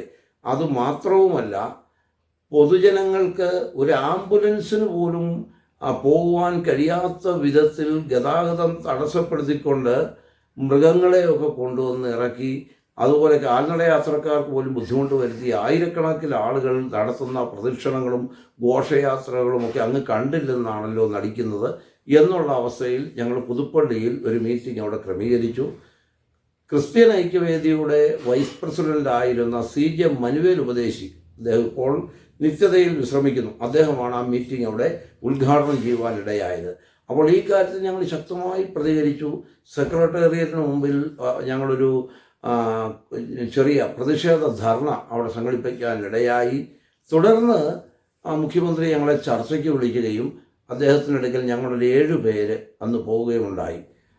കേരള ഗവൺമെൻറ് ചീഫ് വിപ്പായിരുന്ന ശ്രീ PC ജോർജാണ് അതിന് മധ്യസ്ഥത വഹിച്ചത്. അങ്ങനെ ഞങ്ങൾ 7 പേരോളം അവിടെ ചെല്ലുകയും അദ്ദേഹം ഇതിൻ്റെ വസ്തുത മനസ്സിലാക്കുകയും കേരള ഗവൺമെൻറ്റിന് ഇത്തരം ഒരു നയമില്ല എന്ന് പറഞ്ഞുകൊണ്ട് ഹൈക്കോടതിയിൽ ആവശ്യമായി സർക്കാർ നിങ്ങൾക്ക് അനുകൂലമായി മറ്റു മതവിഭാഗങ്ങൾക്കുള്ളത് പോലുള്ള ആ ഒരു നിലയിലേക്ക് വരുവാനും തുടർന്ന് അതിനൊരു ഭേദഗതി ഉണ്ടാകുവാനും ഇടയായി. അപ്പോൾ ഇത്തരം കാര്യങ്ങളിൽ ഞങ്ങൾ പ്രതികരിച്ചിട്ടുണ്ട്. വീട്ടിലെ പ്രാർത്ഥനകൾ, അതുപോലെ തന്നെ സിമിത്തേരിയുടെ വിഷയങ്ങൾ, ഇങ്ങനെയുള്ള പല കാര്യങ്ങൾ. പിന്നെ കവലയിൽ നിന്ന് പ്രസംഗിക്കുന്നതായ സുവിശേഷകൾ, അവർ ചെറിയ മൈക്ക് ഉപയോഗിച്ചുകൊണ്ട് പലപ്പോഴും കവലകളിൽ നിൽക്കുമ്പോൾ ഇവരെ പല മേഖലകളിലും ഉപദ്രവിക്കുകയാണ്. മദ്യപാനികളും സാമൂഹ്യ വിരുദ്ധരും ഇങ്ങനെ ഉപദ്രവിക്കുകയും പല മേഖലയിലും പോലീസിനെ വിളിച്ചു വരുത്തുകയാണ്. അപ്പോൾ കൺട്രോൾ റൂമിലേക്ക് വിളിച്ച് ചെറിയ മൈക്ക് കൊണ്ടാണ് പ്രസംഗിച്ചതെങ്കിൽ പോലും ഇവരെ ഉപദ്രവിക്കുകയും ഞാനടക്കമുള്ള ആളുകൾ അങ്ങനെ പലപ്പോഴും ഇങ്ങനെ ഉപദ്രവത്തിൻ്റെ ഭാഗമായി ഈ കട്ടപ്പന പോലീസ് സ്റ്റേഷൻ്റെ പരിധിയിലും ഉപ്പുതറ പോലീസ് സ്റ്റേഷൻ്റെ പരിധിയിലും പോലീസിന് വ്യക്തമായി എന്നെ ഉൾപ്പെടെയുള്ളവരെ ഉപദ്രവിച്ചു എന്ന് ബോധ്യപ്പെട്ട് പ്രതികളായവരെ അവരുടെ പേരിൽ കേസിൻ്റെ അവസ്ഥയിലേക്ക് വരികയും ഞങ്ങൾ പിന്നെ അത് കോടതിയിൽ പോകാതെ കൊണ്ട് മേലിൽ ആവർത്തിക്കുകയില്ല എന്നുള്ള അവരുടെ ഒരു സമ്മതത്തോടെ ഞങ്ങൾ യേശുവിൻ്റെ നാമത്തിൽ ആ കാര്യങ്ങൾ അവിടുന്ന് പരിഹരിച്ചു പോവുകയും ചെയ്യാൻ ഇടയായിട്ടുണ്ട്. അപ്പോൾ ക്രിസ്ത്യൻ ഐക്യവേദി ഇത്തരം കാര്യങ്ങളിൽ പല കാര്യങ്ങളിലും ഇടപെടുവാൻ ഇടയായിട്ടുണ്ട്. ഈ അടുത്ത നാളുകളിൽ പാസ്റ്റർക്ക് എതിരെ ഒരു കേസ് ഉണ്ടായല്ലോ, അതോ പാസ്റ്റർ കേസ് കൊടുക്കുകയാണോ ചെയ്തത്? ഈ കവലപ്രസംഗത്തിൽ മൈക്ക് സാങ്ഷനുമായി ബന്ധപ്പെട്ട ഒരു പ്രശ്നം ഉണ്ടായല്ലോ. അപ്പോൾ അതുമായി ബന്ധപ്പെട്ട് അമ്പലങ്ങളിൽ നടത്തുന്നതായിട്ടുള്ള ഈ പിന്നെ മൈക്ക് വെച്ചതിനെക്കുറിച്ചൊക്കെ പാസ്റ്റർ പരാതിപ്പെട്ടല്ലോ. അതിനെക്കുറിച്ചൊന്ന് പറയാമോ? അതിൻ്റെ ഒരു കാര്യം, ഞങ്ങൾ സാധാരണ മൈക്കിന് പെർമിഷൻ ഇല്ലാത്ത സമയങ്ങളിൽ ഈ ചെറിയ മൈക്കുകൾ ഉപയോഗിച്ചാണ് മീറ്റിംഗ് നടത്താറുള്ളത്. മൈക്കിന് സാങ്ഷൻ കിട്ടുന്ന സന്ദർഭങ്ങളിൽ പരമാവധി എടുക്കും. അപ്പോൾ അതേപ്പറ്റി പറയുമ്പോൾ ഒരു പ്രധാനപ്പെട്ട ചോദ്യം തന്നെയാണ് ചോദിച്ചത്. മൈക്ക് സാങ്ഷൻ എന്ന് പറയുന്നത് ഏതാണ്ട് 2 വർഷങ്ങൾ ആയി 610 രൂപ നമ്മൾ കൊടുക്കുമ്പോൾ നമുക്ക് 15 ദിവസത്തേക്ക് ഒരു വാഹനത്തിൽ ഉച്ചഭാഷണി ഉപയോഗിക്കുവാൻ പോലീസ് അനുവാദം നൽകും. അതിൻ്റെ ക്രമസമാധാന പ്രശ്നങ്ങളൊക്കെ അവർ നോക്കി പ്രശ്നങ്ങളൊന്നുമില്ല എങ്കിൽ 15 ദിവസം വരെ അവർക്ക് തരാം. അപ്പോൾ 610 രൂപ നമ്മൾ ചെല്ലാനടയ്ക്കുമ്പോൾ 15 ദിവസം വരെ പെർമിഷൻ കിട്ടുമായിരുന്നു. 2024 274 ദിവസം എൻ്റെ പേരിൽ മെസ്സഞ്ചേഴ്സ് ഓഫ് ജീസസിന് വേണ്ടി ഞാൻ മൈക്ക് സാങ്ഷൻ കേരളത്തിൽ എടുത്തിട്ടുണ്ട്. പ്രധാനമായി ഇടുക്കി ജില്ലാ പോലീസ് ചീഫിൽ നിന്നാണ് ഏറ്റവും കൂടുതൽ. അതിൽ 274 ദിവസം എൻ്റെ പേരിൽ കേരള പോലീസിൽ നിന്ന് മൈക്ക് സാങ്ഷൻ എടുത്തിട്ടുണ്ട്. അപ്പോൾ ഒരു അപേക്ഷ വെക്കുമ്പോൾ 15 ദിവസത്തേക്കാണ് തന്നിരുന്നത്. എന്നാൽ 2024 നവംബറോടുകൂടി എന്നാണ് എൻ്റെ ഓർമ്മ, ഒരു ദിവസത്തേക്ക് പോലീസിന് 750 രൂപ ഫീസ് അടയ്ക്കുകയും അതിൻ്റെ അക്ഷയ മുഖാന്തരമുള്ള അപേക്ഷകളിലേക്ക് വരുമ്പോൾ 100 രൂപ. അപ്പോൾ ഏതാണ്ട് 850 രൂപ നമ്മൾ മുടക്കേണ്ട അവസ്ഥ വന്നു. ഈ വിഷയത്തെ സംബന്ധിച്ച് ബഹുമാനപ്പെട്ട കേരള മുഖ്യമന്ത്രിക്ക് ക്രിസ്ത്യൻ ഐക്യവേദി ഒരു പരാതി കൊടുത്തിട്ടുള്ളതുമാണ്. ഇങ്ങനെ നിൽക്കുമ്പോഴാണ് രാവിലെ 5 മണി മുതൽ മൈക്കിന് പെർമിഷൻ ഇല്ലാതെ കേരളത്തിൽ വിവിധ സ്ഥലങ്ങളിൽ ഉച്ചഭാഷണി ഉപയോഗിക്കുകയാണ്. 5 മണി മുതൽ. അപ്പോൾ ഞങ്ങൾ മൈക്ക് കണക്ഷൻ ലഭ്യമാകാത്ത അവസ്ഥ വരുമ്പോൾ ചെറിയ മൈക്ക് വെച്ച് പ്രസംഗിക്കുമ്പോൾ ചില ആളുകൾ വരികയും ഭീഷണിപ്പെടുത്തുകയും ഉപദ്രവിക്കാൻ മുതിരുകയും ഉപദ്രവിക്കുകയും അവസാനം ഇവർ തന്നെ പോലീസിനെ വിളിച്ചു വരുത്തുകയും പോലീസ് എത്തി കട്ടപ്പന സ്റ്റേഷൻ പരിധിയിൽ തന്നെയുള്ള കാര്യങ്ങൾ ഞാൻ ഒന്ന് പറയാം. കട്ടപ്പന പോലീസ് സ്റ്റേഷൻ പരിധിയിൽ ഇതുപോലെ ഞങ്ങളെ ഉപദ്രവിക്കാൻ വരികയും അവസാനം അവർ തന്നെ പോലീസിനെ വിളിക്കുകയും തിരുവനന്തപുരത്തേക്ക് കൺട്രോൾ റൂമിലേക്ക് വിളിക്കുമ്പോൾ സ്വാഭാവികമായി പോലീസ് വരണം, എവിടെയാകും, അങ്ങനെ വരികയും വന്നു കഴിയുമ്പോൾ നിങ്ങളിവിടെ മൈക്ക് വെച്ചോ? അപ്പോൾ സാർ ഞങ്ങൾ ചെറിയ മൈക്കാണ് വെക്കുന്നത്. അപ്പോൾ അവർക്കത് ബോധ്യമായി പോലീസിന്. അപ്പോൾ പറയാണ് ഇത് തിരുവനന്തപുരത്ത് വിളിച്ചുകൊണ്ടാണ് ഞങ്ങൾ വന്നത് എന്ന് പറയുകയും ചെയ്യുവാനിടയായി. ഇങ്ങനെ ഇരിക്കുമ്പോഴാണ് പല സന്ദർഭത്തിൽ ഏതാണ്ട് 7ഓളം പ്രാവശ്യം ഇങ്ങനെയുള്ള അവസ്ഥകൾ ഞങ്ങളുടെ ജീവിതത്തിൽ ഉണ്ടായി. അങ്ങനെ വരുമ്പോഴാണ് ഇവിടെ 2 ഉയരമുള്ള മലകൾ ഈ കട്ടപ്പന പോലീസ് സ്റ്റേഷൻ പരിധിയിലുണ്ട്. ഒന്ന് കല്യാണത്തുണ്ട് മല, മറ്റൊന്ന് നെരിയമ്പാറ മല. ഈ 2 മലയിൽ നിന്നും ഏതാണ്ട് 5 കിലോമീറ്റർ ദൂരം വരെയും ഞാൻ അതിൻ്റെ ദൂരമൊക്കെ ഒന്ന് ചെക്ക് ചെയ്തപ്പോൾ ഒരു മലയുമായി 4.5 കിലോമീറ്ററും ഒരു മലയുമായി 5 കിലോമീറ്റർ ദൂരത്തിൽ ട്രംപറ്റിൻ്റെ അനവധി കോളാമ്പികളിട്ട് 5 മണി മുതൽ മൈക്ക് വെക്കുക. അത് SSLC പരീക്ഷയുടെ സമയത്തും അതുകൂടാതെ സ്കൂളിലെ മറ്റു പരീക്ഷാ സമയത്തും വിവിധ മതങ്ങളുടെ അവരുടെ ആഘോഷങ്ങൾ പള്ളി പെരുന്നാളുകളും ഒക്കെ നടക്കുമ്പോഴും ഈ നിലയിൽ അവർ പ്രവർത്തിക്കുന്നത് വന്നപ്പോൾ കട്ടപ്പന പോലീസിനോട് തന്നെ ഞാൻ ഇതേപ്പറ്റി ചോദിച്ചു, ഇതെന്താണ് സാർ ഇങ്ങനെ എന്ന് ചോദിക്കാനിടയായി. അന്വേഷിച്ച് വന്ന പോലീസ് ഇൻസ്പെക്ടറോട്, സബ് ഇൻസ്പെക്ടറോട്. അപ്പോൾ അവർ പറഞ്ഞു നിങ്ങളുടെ പേരിൽ പരാതി ഉള്ളതുകൊണ്ടാണെന്ന് പറഞ്ഞപ്പോൾ ഞങ്ങൾ ഇത് സംബന്ധമായി കട്ടപ്പന SHOയ്ക്കും കട്ടപ്പന DYSPക്കും ഇടുക്കി ജില്ലാ പോലീസ് ചീഫിനും തുടർന്ന് DGPക്കും ആഭ്യന്തര സെക്രട്ടറിക്കും അടക്കം പരാതി കൊടുക്കുകയും ഇപ്പോൾ അതേപ്പറ്റി അന്വേഷിക്കുവാനുള്ള നടപടി ബഹുമാനപ്പെട്ട ആഭ്യന്തര സെക്രട്ടറിയുടെ നിർദ്ദേശപ്രകാരം സംസ്ഥാന DGP കൊടുത്തിട്ടുള്ളതായി ഞങ്ങൾക്ക് മറുപടി ലഭിച്ചിട്ടുണ്ട്. പാസ്റ്ററെ, നമ്മുടെ ഈ പരസ്യ യോഗങ്ങൾക്കെതിരെ മറ്റ് മതസംഘടനകളും പരാതിപ്പെടുകയും പോലീസ് അതുമായി ബന്ധപ്പെട്ട് കേസുകൾ എടുക്കുകയും ചെയ്തിട്ടുണ്ട്. അപ്പോൾ ഇതിനെതിരെ പാസ്റ്റർ എന്തെങ്കിലും ഒരു നിയമപോരാട്ടം നടത്തിയിട്ടുണ്ടോ? കാരണം മറ്റുള്ള ഇപ്പോൾ ഹിന്ദു മതമായാലും ഇസ്ലാം മത വിശ്വാസികളായാലും അവരുടെ അമ്പലങ്ങളിലും മോസ്കുകളിലും അവർ ലൗഡ് സ്പീക്കർ ഉപയോഗിക്കുന്നുണ്ട്, ഉച്ചഭാഷണി ഉപയോഗിക്കുന്നുണ്ട്.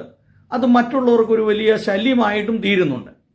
ഇത്തരം സന്ദർഭങ്ങളിൽ പെന്തക്കോസ്റ്റൽ സമൂഹം നടത്തുന്ന പരസ്യയോഗങ്ങളെ മാത്രം കേന്ദ്രീകരിച്ച് പോലീസ് കേസെടുക്കുകയും മറ്റുള്ള മതങ്ങളുടെ ഉച്ചഭാഷണിക്ക് ശബ്ദം അനുവദിക്കുകയും ചെയ്യുന്നതിന് എതിരെ പാസ്റ്റർ ഏതെങ്കിലും നിയമപോരാട്ടം നടത്തിയിട്ടുണ്ടോ? അതിനെന്തെങ്കിലും തെളിവുകളുണ്ടോ?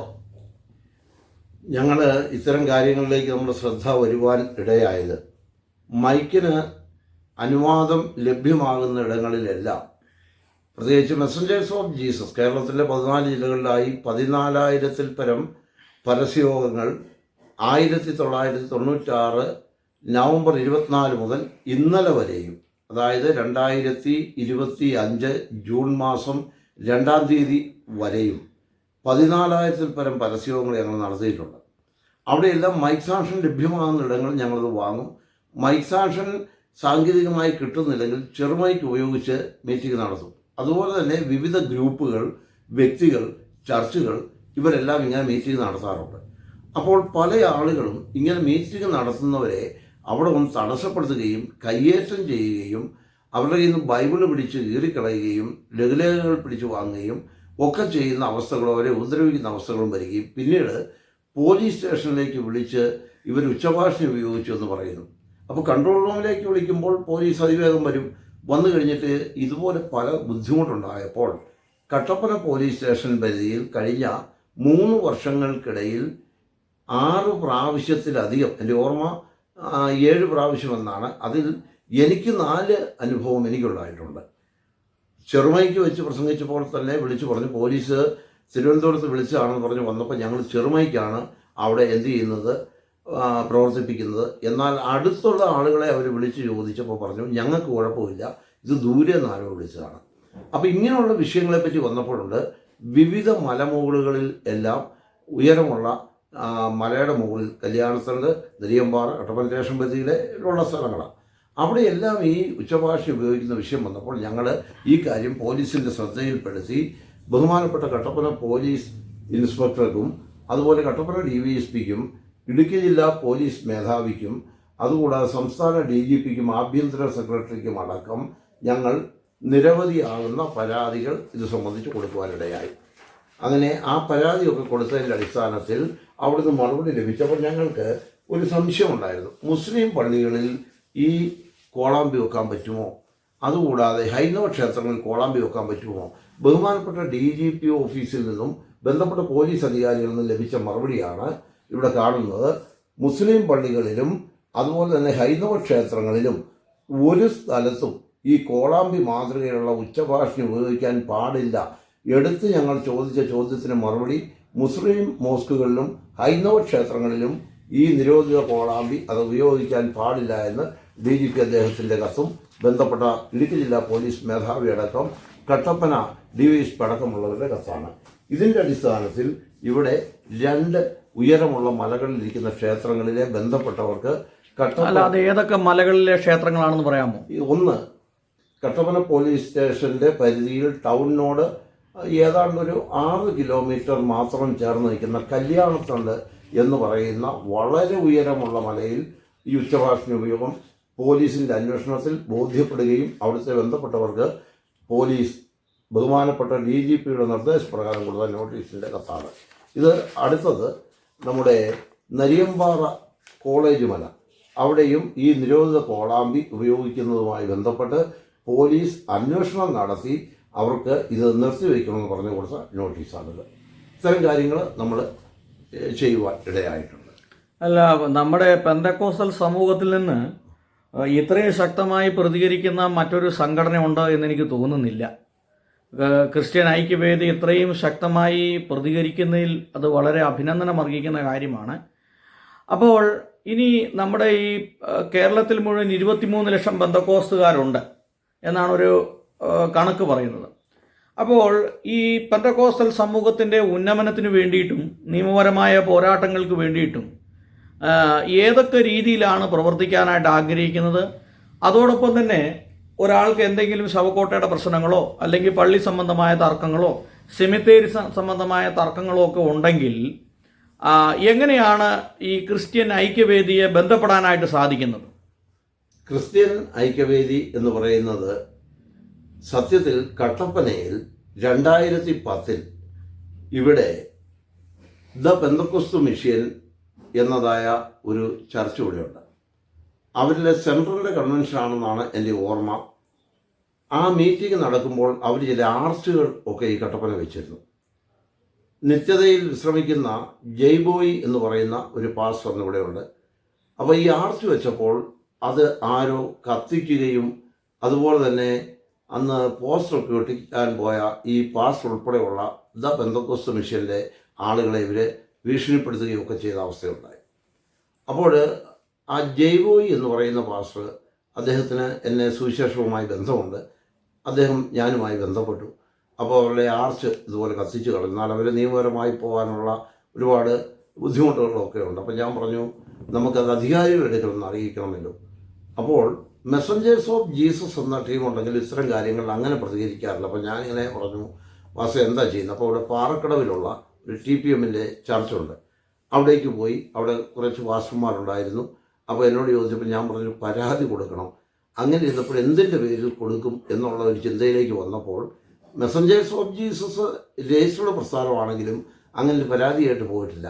അപ്പോഴൊരു ഞങ്ങൾ ഒരുമിച്ചിരുന്നപ്പോൾ ഉണ്ടായ ഒരാശയമാണ്, ജൈവ പാസ്റ്ററുണ്ട്, ഞാനുമുണ്ട്, ക്രിസ്ത്യൻ ഐക്യവേദി എന്ന പേരിൽ നമുക്കങ്ങ് കൊടുക്കാം എന്ന് പറഞ്ഞ് അങ്ങനെ കട്ടപ്പനയിലെ സബ് ഇൻസ്പെക്ടർക്കും സർക്കിളിനും DYSPക്കും ഇത് സംബന്ധമായി ഒരു പരാതി കൊടുത്തു. അതാണ് ക്രിസ്ത്യൻ ഐക്യവേദിയിലെ ആദ്യത്തെ പരാതി.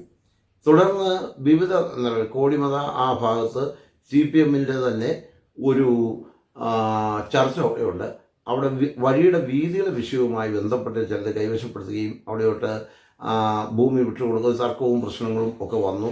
ആരാധനയ്ക്ക് തടസ്സം വന്നപ്പോൾ നിത്യതയിൽ വിശ്രമിക്കുന്ന ഒരു ബാബു ജോർജ് എന്ന് പറയുന്ന പാസ്റ്റർ ഞാനുമായിട്ട് ബന്ധപ്പെട്ടു. ഞങ്ങൾ ആ കാര്യങ്ങളിൽ പരാതിപ്പെടുകയും അന്ന് ഒരു ചാനൽ, എൻ്റെ ഓർമ്മ കൈരളി ചാനൽ അവിടെ വന്നൊരു ആ ദൃശ്യങ്ങൾ പകർത്തുകയും ഞങ്ങൾ അതിനെതിരെ കലക്ടർക്കും ബന്ധപ്പെട്ടവർക്ക് പരാതി കൊടുക്കുകയും ഒക്കെ ചെയ്തിരുന്നു. അപ്പം ദ പെന്തക്കോസ്ത് മിഷൻ ആയിരുന്നാലും അതുപോലെ ബ്രദറൻ സഭാ വിഭാഗമായിരുന്നാലും ഇപ്പോൾ ക്രിസ്ത്യൻ ഐക്യവേദിയിലെ പ്രസിഡൻ്റായിരിക്കുന്ന ആൾ ബ്രദറൻ സഭാ വിഭാഗത്തിലുള്ള സുവിശേഷൻ കുഞ്ഞുമോൻ തോട്ടപ്പള്ളിയാണ്. അപ്പോൾ ഇന്ന് ഇത്തരം പല ആളുകളെ ഉൾപ്പെടുത്തിക്കൊണ്ട് ഇത്തരം നിയമലംഘനങ്ങളും ഒരു കാരണവശാലും നമുക്കറിയാം, കർത്താവിൻ്റെ വചനപ്രകാരം ഒരു ചീട്ട് തളിച്ചാൽ മറുചീട് കാട്ടിക്കൊടുക്കുന്ന ഈ സുവിശേഷകരെ ഉപദ്രവിക്കുമ്പോൾ അധികാരികൾ എടുക്കൽ ഈ കാര്യങ്ങൾ നമ്മൾ ശ്രദ്ധയിൽ കൊണ്ടുവരാൻ ക്രിസ്ത്യൻ ഐക്യവേദിക്ക് പല സാഹചര്യങ്ങളും ഉണ്ടായിട്ടുണ്ട്. ഓക്കെ, പാസ്റ്ററുടെ പേര് ഇവിടെ കേരളത്തിലുള്ള എല്ലാ പോലീസ് സ്റ്റേഷനുകളിലും ഉണ്ട്. അതിനെക്കുറിച്ചൊന്ന് വിവരിക്കാമോ? അത് ഞാൻ എങ്ങനെ ഒന്ന് അറിഞ്ഞതാണ്. പാസ്റ്റർ കൊടുത്ത ഏതോ ഒരു കേസുമായി ബന്ധപ്പെട്ട് DGPയുടെ സർക്കുലറുമായി ബന്ധപ്പെട്ട് കേരളത്തിലുള്ള എല്ലാ പോലീസ് സ്റ്റേഷനുകളിലും പാസ്റ്ററുടെ ഒരു പേരുണ്ട് എന്ന് കേൾക്കാനായിട്ട് ഇടയായിട്ടുണ്ട്. അതിൻ്റെ ഒരു യാഥാർത്ഥ്യം എന്താണ്? ഒന്ന് രണ്ട് കാര്യങ്ങളിൽ കേരളത്തിലുള്ള എല്ലാ പോലീസ് സ്റ്റേഷനുകളിലേക്കും ബന്ധപ്പെട്ട പോലീസ് മേധാവിയുടെ നിർദ്ദേശപ്രകാരം കത്തുപോകാൻ ഇടയായിട്ടുണ്ട്. അതിൽ ഒരു കാര്യം എന്ന് പറയുന്നത്, പാസ്റ്റർ അല്ലാതിരിക്കുന്ന വ്യക്തികളെ പാസ്റ്റർ എന്ന് പറഞ്ഞ് പ്രമുഖ ചാനലുകളിലടക്കം പല വാർത്തകൾ വരുവാനിടയായിട്ടുണ്ട്. ഏതെങ്കിലും വ്യക്തി പെന്തക്കോസ്ത് പള്ളിയിൽ പോകുന്ന ആളായിരിക്കാം, അദ്ദേഹത്തിൻ്റെ കയ്യിൽ ബൈബിൾ ഉണ്ടായിരിക്കാം, അദ്ദേഹം ക്ലീൻ ഷേവ് ചെയ്ത ആളായിരിക്കാം. ഇദ്ദേഹത്തെ കണ്ടു കഴിയുമ്പോൾ ഏതെങ്കിലും ഒരു കുറ്റകൃത്യത്തിൽ പിടിക്കപ്പെടുന്ന ആളെ പാസ്റ്റർ എന്ന് പറഞ്ഞ് അത് ചാനലുകളിൽ വാർത്തകൾ വരുന്ന പത്രങ്ങളിൽ. അങ്ങനെ എന്തെങ്കിലും ഒരു അനുഭവം ഉണ്ടായോ? അങ്ങനെ ഒരു 2-3 അനുഭവങ്ങൾ. അതൊന്ന് വിവരിക്കാവോ, ഏതൊക്കെയാണ്? ഒന്ന്, തൊടുപുഴ പോലീസ് സ്റ്റേഷൻ പരിധിയിൽ 2 വർഷങ്ങൾ പിന്നിടുന്നു. അവിടെ ഏഷ്യാനെറ്റ് അടക്കമുള്ള ചാനലുകളിൽ, പ്രാദേശിക ചാനലും ഇതര ചാനലുകളിൽ വന്നു എങ്കിലും ഏഷ്യാനെറ്റിൽ നിന്നുള്ള ആ ക്ലിപ്പ് എനിക്ക് കിട്ടിയിരുന്നുള്ളൂ. ഏഷ്യാനെറ്റ് അടക്കമുള്ള വിവിധ ചാനലുകളിലും മംഗളം ദിനപത്രത്തിലും അടക്കം ഒരു വാർത്ത വന്നു. ഉച്ചവരെ ഹാൻസ് വിൽപ്പനയും ഉച്ച കഴിഞ്ഞ് സുവിശേഷം പ്രസംഗിക്കുന്ന പാസ്റ്റർ അറസ്റ്റിൽ എന്ന് പറഞ്ഞൊരു വാർത്ത വന്നു. ഇങ്ങനെ വാർത്ത വന്നപ്പോൾ എനിക്ക് എൻ്റെ മുൻപിൽ വന്ന പത്രങ്ങളുടെയും ചാനലുകളുടെയും ഒക്കെ ബന്ധപ്പെട്ടവരെ ഞാൻ ടെലിഫോണിലൂടെ വിളിച്ചു ചോദിച്ചപ്പോൾ ഇവിടുത്തെ പ്രാദേശിക ചാനലുണ്ട്, ഇടുക്കി വിഷൻ, HCN, അതുപോലെ ഏഷ്യാനെറ്റ്, ഇവരോടൊക്കെ ചോദിച്ചപ്പോൾ മംഗളം ദിനപത്രം അടക്കമുള്ള സ്ഥലത്ത് ചോദിച്ചപ്പോൾ പറഞ്ഞു, ഇത് പോലീസ് ഞങ്ങൾക്ക് തന്നേക്കുന്ന അറിവാണെന്ന് പറഞ്ഞു. പോലീസ് ഞങ്ങൾക്ക് തന്നേക്കുന്ന. ഞാൻ പറഞ്ഞു, പാസ്റ്റർ എന്നാണോ പറഞ്ഞേക്കുന്നത്? അതെ. അപ്പോൾ ഞാൻ പറഞ്ഞു, അദ്ദേഹം പാസ്റ്റർ അല്ലല്ലോ. ഉടനെ പറഞ്ഞു, പോലീസ് പറഞ്ഞെന്ന് പറഞ്ഞു. അപ്പോൾ തൊടുപുഴ പോലീസുമായി ഞാൻ ഫോൺ മുഖാന്തരം ബന്ധപ്പെട്ടപ്പോൾ തൊടുപുഴ പോലീസ് സ്റ്റേഷൻ എന്ന് പറഞ്ഞു, ഞങ്ങൾ പാസ്റ്ററെ അറസ്റ്റ് ചെയ്തിട്ടില്ല. ഹാൻസ് വിൽപ്പനക്കാരനായ ഒരു മനുഷ്യനെ അറസ്റ്റ് ചെയ്തു. അത് പാസ്റ്ററാണോ പുജാരിയാണോ അറിയത്തില്ല. ഞങ്ങളുടെ ആളെ അറസ്റ്റ് ചെയ്തിട്ടുണ്ട്. അതുകൊണ്ട് പാസ്റ്റർ ഒന്ന് FIR ഇട്ടിട്ടില്ല എന്ന് പറഞ്ഞു. അപ്പോൾ തൊടുപുഴയിലെ DYSP ആയിരുന്ന മധു ബാബു എന്ന് പറയുന്ന DYSPയും ഞാനുമായിട്ട് സംസാരിച്ചു. അപ്പോൾ അദ്ദേഹവും പ്രാരംഭത്തിൽ അതിനൊരു വിശദീകരണം നൽകാൻ അങ്ങനെ തയ്യാറായില്ല. അങ്ങനെ അങ്ങ് പോയി. തൊടുപുഴയിലുള്ള 2-3 പാസ്റ്റർമാർ അദ്ദേഹത്തെ കാണാൻ വേണ്ടി എത്തിയെന്നാണ് ഞാൻ മനസ്സിലാക്കിയത്. അവരോട് പോലും സംസാരിക്കാൻ തയ്യാറാകാതെ വന്നപ്പോൾ ഞാൻ ഏഷ്യാനെറ്റ് അടക്കമുള്ള ചാനലുകളെ വിളിച്ചു. അവർ പറഞ്ഞു, ഞങ്ങൾക്ക് ഇതിൻ്റെ രേഖയുണ്ടെന്ന് പറഞ്ഞു. അപ്പോൾ എന്നാൽ അത് വേണം, ഒന്ന് ഞങ്ങളെ കാണിക്കണം എന്നുള്ള പറഞ്ഞു. അവർക്കത് തരാൻ താല്പര്യമൊന്നുമില്ലാത്ത അവസ്ഥ വന്നപ്പോൾ തൊടുപുഴയിൽ ഞങ്ങളൊരു പ്രതിഷേധത്തിന് തയ്യാറാവുകയും ബഹുമാനപ്പെട്ട ഇടുക്കി ജില്ലാ പോലീസ് മേധാവിക്ക് ഒരു പരാതി കൊടുക്കുകയും ചെയ്തു. അങ്ങനെ അന്നത്തെ ഇടുക്കി ജില്ലാ പോലീസ് ചീഫ് അദ്ദേഹം അതേപ്പറ്റി അന്വേഷിക്കാൻ ഉത്തരവിടുകയും അങ്ങനെ ആ പ്രതിഷേധ യോഗം അതൊഴിവാക്കാൻ നിർദ്ദേശിക്കുകയും അനുകൂല നിലപാട് സ്വീകരിക്കുകയും, എന്നാൽ അതൊരു വിശദീകരണ യോഗമായി ഞങ്ങൾ തൊടുപുഴയിൽ മീറ്റിംഗ് വെച്ച് കഴിഞ്ഞപ്പോഴുണ്ട് തൊടുപുഴ DYSP ആയിരുന്ന ബഹുമാനപ്പെട്ട മധുബാബു സാർ എന്നോട് നേരിട്ട്, ഞങ്ങൾ 4-5 പേർ അവിടെ എത്തിയപ്പോൾ അദ്ദേഹം പറഞ്ഞു, ഇത് പാസ്റ്ററാണെന്ന് ഞങ്ങൾ പറഞ്ഞിട്ടില്ലെന്ന് പറഞ്ഞു. ഒടുവിൽ ഏഷ്യാനെറ്റുകാരുടെ എടുക്കുന്നപ്പം അവർ വീഡിയോ ക്ലിപ്പ് ഏൽപ്പിച്ചു, ഇത് പാസ്റ്ററാണെന്ന് പറഞ്ഞു എന്ന് പറഞ്ഞു. ഒടുവിൽ DYSPയും ചാനലുകാരും പത്രങ്ങളുമെല്ലാം ധാരണയായി ഒരു തിരുത്തു കൊടുക്കാൻ ഇടയായിട്ടുണ്ട്. 1. 2, ഏതാണ്ട് ഒരു 10 മാസമാകുന്നു കട്ടപ്പനയിൽ ഒരു വ്യക്തി പാസ്റ്ററാണ്, ഒരു പോലീസ് ഇൻസ്പെക്ടർ എന്ന വ്യാജേന പെൺകുട്ടിയുമായി പാസ്റ്റർ അറസ്റ്റിൽ എന്ന് പറഞ്ഞൊരു വാർത്ത ഇവിടെ മനോരമ ചാനലടക്കം വിവിധ ചാനലുകളിൽ വന്നു. അതിൽ മനോരമ ചാനലിൻ്റെ ക്ലിപ്പ് മാത്രമാണ് എനിക്ക് ശേഖരിക്കാൻ കഴിഞ്ഞത്. അപ്പോൾ ഇത് വെച്ച് ഞാൻ കട്ടപ്പന പോലീസുമായി ബന്ധപ്പെട്ടപ്പോൾ ഇവിടെയുള്ളൊരു സബ് ഇൻസ്പെക്ടർ, പ്രിൻസിപ്പൽ സബ് ഇൻസ്പെക്ടറാണെന്ന് എനിക്ക് തോന്നുന്നു, 10 മാസമായുള്ളൂ. അദ്ദേഹം പറഞ്ഞത് പോസ്കോ കേസാണ്, ഇത് വിവരം തരാൻ പറ്റില്ല. ഞാൻ പറഞ്ഞു, സാർ അതിൻ്റെ വിവരം വേണ്ട, ഇപ്പം ഞങ്ങൾക്ക് അറിയേണ്ടത്, ഞാൻ ക്രിസ്ത്യൻ ഐക്യവേദിക്ക് വേണ്ടിയാണ് ബന്ധപ്പെടുന്നത്, വ്യക്തിപരമായിട്ടല്ല. എനിക്കറിയേണ്ട ഒരു കാര്യം, ഇദ്ദേഹം ഏത് ചർച്ചിലെ പാസ്റ്ററാണ്. ഞാനിപ്പോൾ എൻ്റെ ID കാർഡ് എടുത്തിട്ടില്ല. ഞാൻ മെസ്സഞ്ചേഴ്സ് ഓഫ് ജീസസിൻ്റെ ഓർഡിനേഷനുള്ള ഒരു പാസ്റ്ററാണ്. ജയിലിൽ ഞങ്ങൾ കടന്നു പോകുമ്പോൾ ഞങ്ങൾക്ക് അവിടെ ഞങ്ങളുടെ ID കാർഡ് വേണം. ഇപ്പോൾ കേരള പോലീസിൻ്റെ ലോക്കൽ സ്റ്റേഷനിൽ നിന്നുള്ള ക്ലിയറൻസ് സർട്ടിഫിക്കറ്റോടു കൂടിയാണ് ഇപ്പോൾ ഞങ്ങൾക്ക് ഈ കത്ത് ശുപാർശ ചെയ്യുന്നത്. അപ്പോൾ ഞങ്ങളുടെ ID കാർഡുണ്ട്. ഞാൻ പറഞ്ഞു, സാർ ഇദ്ദേഹം ഏത് ചർച്ചിലെ പാസ്റ്റർ? അപ്പോൾ പറഞ്ഞു, പോസ്കോ കേസാണ്, അതുകൊണ്ട് ഇതേപ്പറ്റി വിവരം തരാൻ പറ്റിയെന്ന് പറഞ്ഞു. അപ്പോൾ ഒരു വിവരാവകാശ നിയമപ്രകാരം കട്ടപ്പന പോലീസിന് കത്ത് കൊടുത്തു. ഇദ്ദേഹം ഏത് ചർച്ചിലെ പാസ്റ്ററാണ്. ചാനലുകാരെ വിളിച്ചു, അവർക്കെതിരെ പരാതി DGPക്ക് കൊടുത്തു. അങ്ങനെ വന്നു കഴിഞ്ഞപ്പോൾ ചാനലുകാർ ഈ പോലീസ് പറഞ്ഞ വീഡിയോ ക്ലിപ്പ് ഞങ്ങളെ കേൾപ്പിച്ചു, ഇത് പാസ്റ്ററാണെന്ന്. പോലീസ് ഞങ്ങൾക്ക് രേഖാമൂലം കത്ത് തന്നു. ആ കത്തിൽ പറഞ്ഞിരിക്കുന്നു ഞങ്ങൾ ഒരു പാസ്റ്ററാണെന്ന് പറഞ്ഞിട്ടില്ല എന്ന് പറഞ്ഞു. അങ്ങനെ വന്നപ്പോൾ DGPക്ക് കൊടുത്ത കത്തിൻ്റെ അടിസ്ഥാനത്തിൽ കേരളത്തിലെ മുഴുവൻ പോലീസിനും കത്തുപോയി.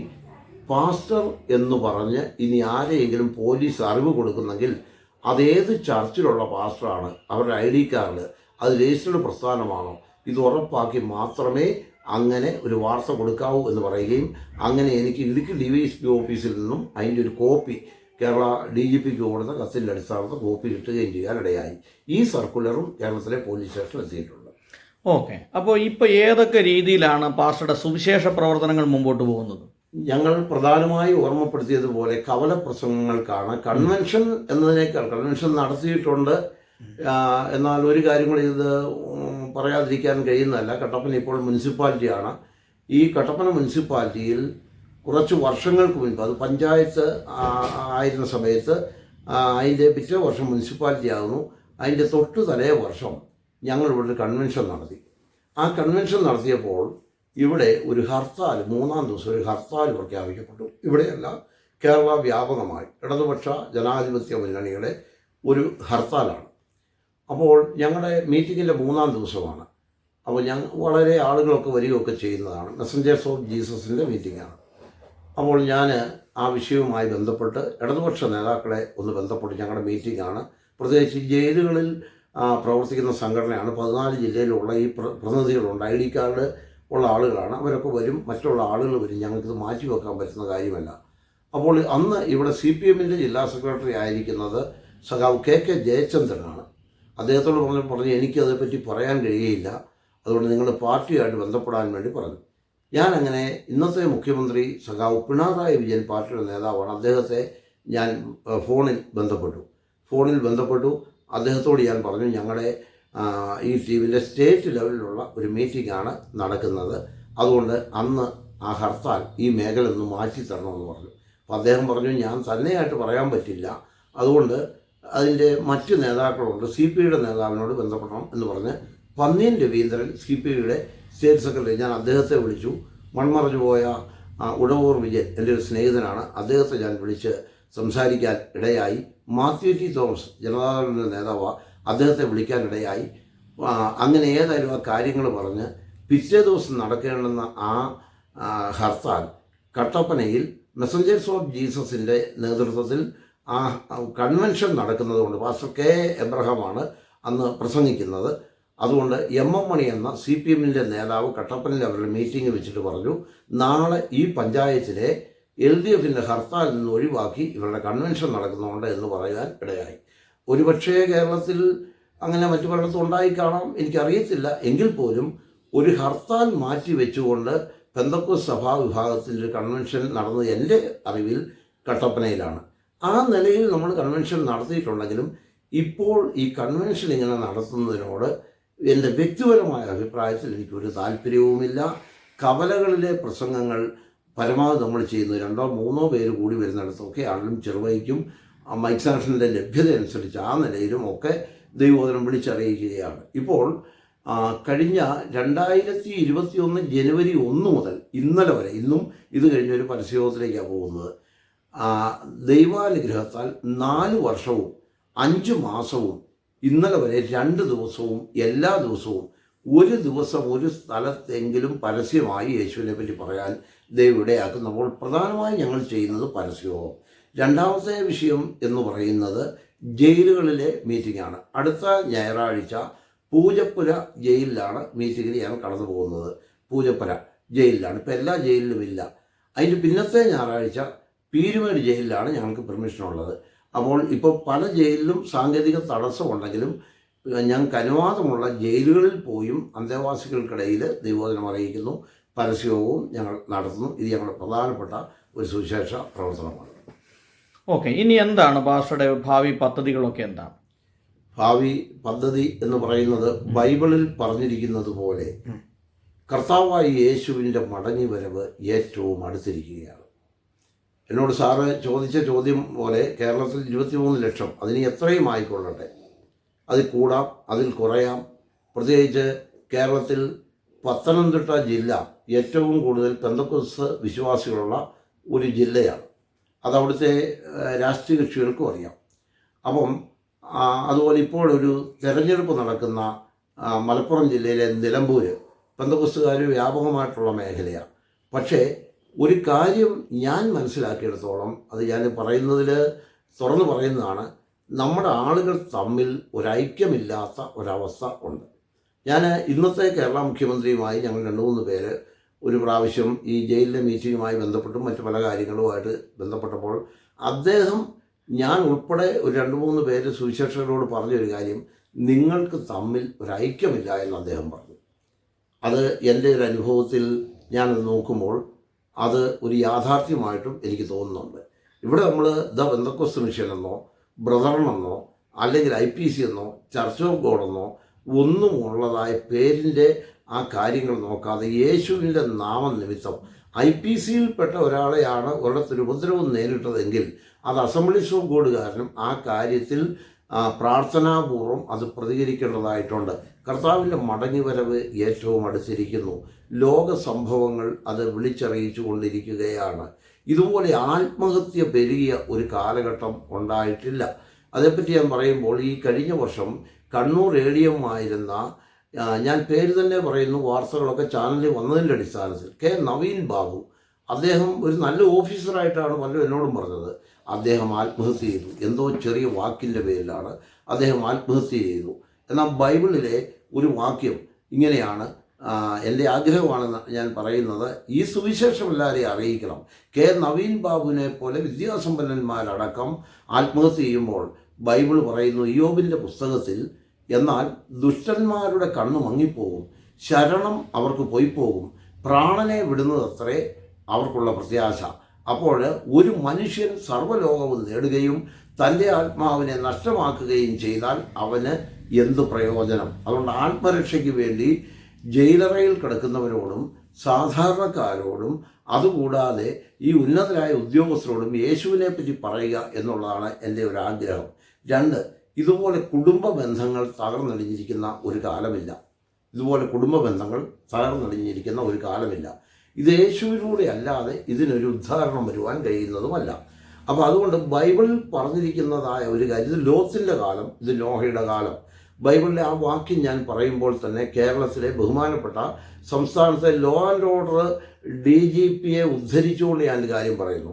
വിവരാവകാശ നിയമപ്രകാരം സംസ്ഥാനത്തെ ക്രമസമാധാന ചുമതലയുള്ള DGP ഓഫീസിൽ നിന്നും എൻ്റെ പേരിൽ ലഭ്യമായ ഒരു കത്ത് സത്യത്തിൽ നമ്മളെ ഞെട്ടലുളവാക്കും. കഴിഞ്ഞ 8 വർഷങ്ങൾക്കിടയിൽ കേരളത്തിൽ 894 രക്തബന്ധത്തിൽപ്പെട്ടവർ പീഡിപ്പിച്ചു എന്നാണ് ശാസ്താം നട എന്ന് പറയുന്ന സ്ഥലത്ത് തിരുവനന്തപുരത്തുള്ള സംസ്ഥാന പോലീസ് ആസ്ഥാന കാര്യാലയം അവിടെ നിന്നും എനിക്ക് തന്ന വിവരാവകാശമുള്ള മറുപടി പറഞ്ഞിരിക്കുന്നു. 894 രക്തബന്ധത്തിൽപ്പെട്ടവരെ, ആരൊക്കെ? അതിൻ്റെ വിശദീകരണമുണ്ട്. വല്യപ്പന്മാർ, അപ്പന്മാർ, അപ്പൻ്റെ അനിയന്മാർ, അമ്മാവന്മാർ, സ്വന്തം സഹോദരന്മാരെ പീഡിപ്പിച്ചത്, 2014 പാലായിൽ ഒരു വാർത്ത നമ്മൾ കണ്ടു. പ്രമുഖ ചാനലുകളിൽ വന്ന വാർത്ത. ഒരു പെറ്റതള്ള 2 കൈയും തൊഴുതുകൊണ്ട് പാലാ പോലീസ് സ്റ്റേഷന് മുൻപിൽ നിന്നുകൊണ്ട്, അവരുടെ മുഖം ദൃശ്യമല്ല, അവരിങ്ങനെ കൈ തൊഴുതുകൊണ്ട് പറയുകയാണ്, എൻ്റെ മകനോട് ഞാൻ പറഞ്ഞു, മകനെ, ഞാൻ നിൻ്റെ അമ്മയാണ്, എന്നോടിത് അരുത്. പെറ്റ തള്ളയെ അടക്കം പീഡിപ്പിക്കുന്ന അവസ്ഥകൾ. അങ്ങനെ 894 സംഭവം രക്തബന്ധത്തിൻ്റെ പീഡിപ്പിച്ചുവെന്ന് കേരള പോലീസ് തന്നു. അതിൽ 360 കേസ് പോസ്കോ കേസാണ്. നാം ഒന്ന് മനസ്സിലാക്കണം, ഇത് പോലീസിൻ്റെ ഔദ്യോഗിക കണക്കാണിത്. അപ്പോൾ ലോത്തിൻ്റെ കാലം, ഇത് നോഹയുടെ കാലം. ദോഷം പെരുകിക്കൊണ്ടിരിക്കുന്നു. അതുപോലെ കാട്ടുമൃഗങ്ങൾ മനുഷ്യരെ കൊല്ലുന്നു. വയനാട് ജില്ല, പാലക്കാട് ജില്ല, അതും കൊണ്ട് വന്നു കഴിഞ്ഞാൽ നമ്മുടെ മലപ്പുറം ജില്ല, ഇടുക്കി ജില്ല, ഇവിടെയെല്ലാം കൊല്ലുന്നു. എന്താണ് ഇങ്ങനെയൊക്കെ സംഭവിക്കുന്നത്? മനുഷ്യൻ മൃഗത്തെ പോലെ പ്രവർത്തിക്കുന്നു. ആ പ്രവൃത്തി വന്നു കഴിയുമ്പോൾ ഞാൻ ഒരു വേദഭാഗം എൻ്റെ ഉള്ളിൽ വരുന്നത് ഇതാണ്. ലേവ്യ പുസ്തകത്തിൻ്റെ 26-ാം അധ്യായത്തിൻ്റെ 22-ാം വാക്യത്തിൽ പറയുന്നു, ദൈവം കാട്ടുമൃഗങ്ങളെ നാട്ടിലേക്ക് അയക്കും, അവ നിങ്ങളെ മക്കളില്ലാത്തവരാക്കും, നിങ്ങളെ എണ്ണത്തിൽ കുറയ്ക്കും. ഇത് പറയുന്നു. മനുഷ്യൻ മൃഗത്തെ പോലെ മ്ലേച്ഛത പ്രവർത്തിക്കുന്നു. ഇന്ന് മൃഗങ്ങൾ ഇറങ്ങി വരുന്നു. പ്രകൃതി ദുരന്തങ്ങൾ ഉണ്ടായിക്കൊണ്ടിരിക്കുന്നു. നമ്മൾ പറയുമ്പോൾ പലപ്പോഴും നമ്മൾ പറയും ഉരുൾപൊട്ടലുണ്ടായി. 2018 ഇടുക്കി ജില്ലയിൽ പെട്ടിമുടിയിൽ ഉരുൾപൊട്ടി, ഇത്ര പേര് മരിച്ചു. 2018 മലപ്പുറം ജില്ലയിൽ അവിടെ ഉരുൾപൊട്ടലുണ്ടായി, ഇത്ര പേര് മരിച്ചു.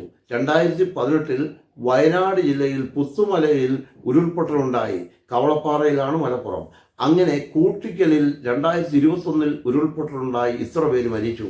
2024 ജൂലൈ 29 വയനാട്ടിൽ വീണ്ടും പുത്തുമലയിലും മുണ്ടക്കയിലും ഉരുൾപൊട്ടലുണ്ടായി, 500-ലധികം ആളുകൾ മരിച്ചു. അപ്പോൾ ഇങ്ങനെയുള്ള വിഷയങ്ങൾ വരുമ്പോൾ നമ്മൾ പറയും കഷ്ടമായി പോയി എന്ന് നമ്മൾ പറയും. രക്ഷിക്കപ്പെട്ടവരും പറയും, രക്ഷിക്കപ്പെടാത്തവരും പറയും. എന്നാൽ ബൈബിൾ പറയുന്നു, മനുഷ്യരുടെ ശവങ്ങൾ വയലിലെ ചാണകം പോലെയും കൊയ്ത്തുകാരൻ്റെ പിൻപിലെ നെൽക്കതിർ പോലെ അരിപ്പിടി പോലെയും വീഴും എന്ന് യിരെമ്യാ പ്രവചനം പറയുന്നു. യെശയ്യാ വിളിച്ചു പറഞ്ഞു, ഭൂമിയിലെ നിവാസികൾ കൊതുക് പോലെ ചത്തു വീഴും, ആരും അവയെ കൂട്ടിച്ചേർക്കുകയില്ല. അപ്പോൾ കർത്താവിൻ്റെ മടങ്ങിവരവ് അടുത്തിരിക്കുന്നു.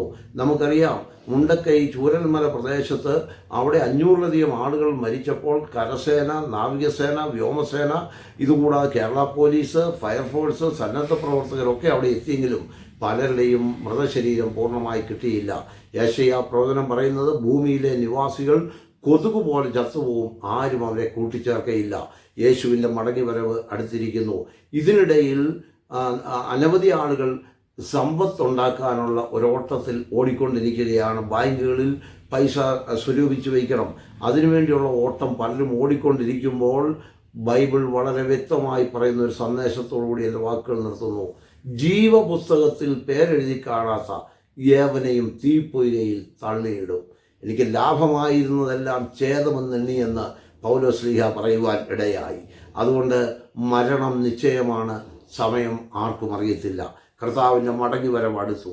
അതുകൊണ്ട് ഈ ദിവസങ്ങളിൽ ഈ അറിഞ്ഞ സത്യം അനേക ഇടങ്ങളിൽ അറിയിക്കണം എന്നുള്ള ഒരു ആഗ്രഹത്തോടുകൂടി മുന്നോട്ട് യാത്ര ചെയ്യുന്നു.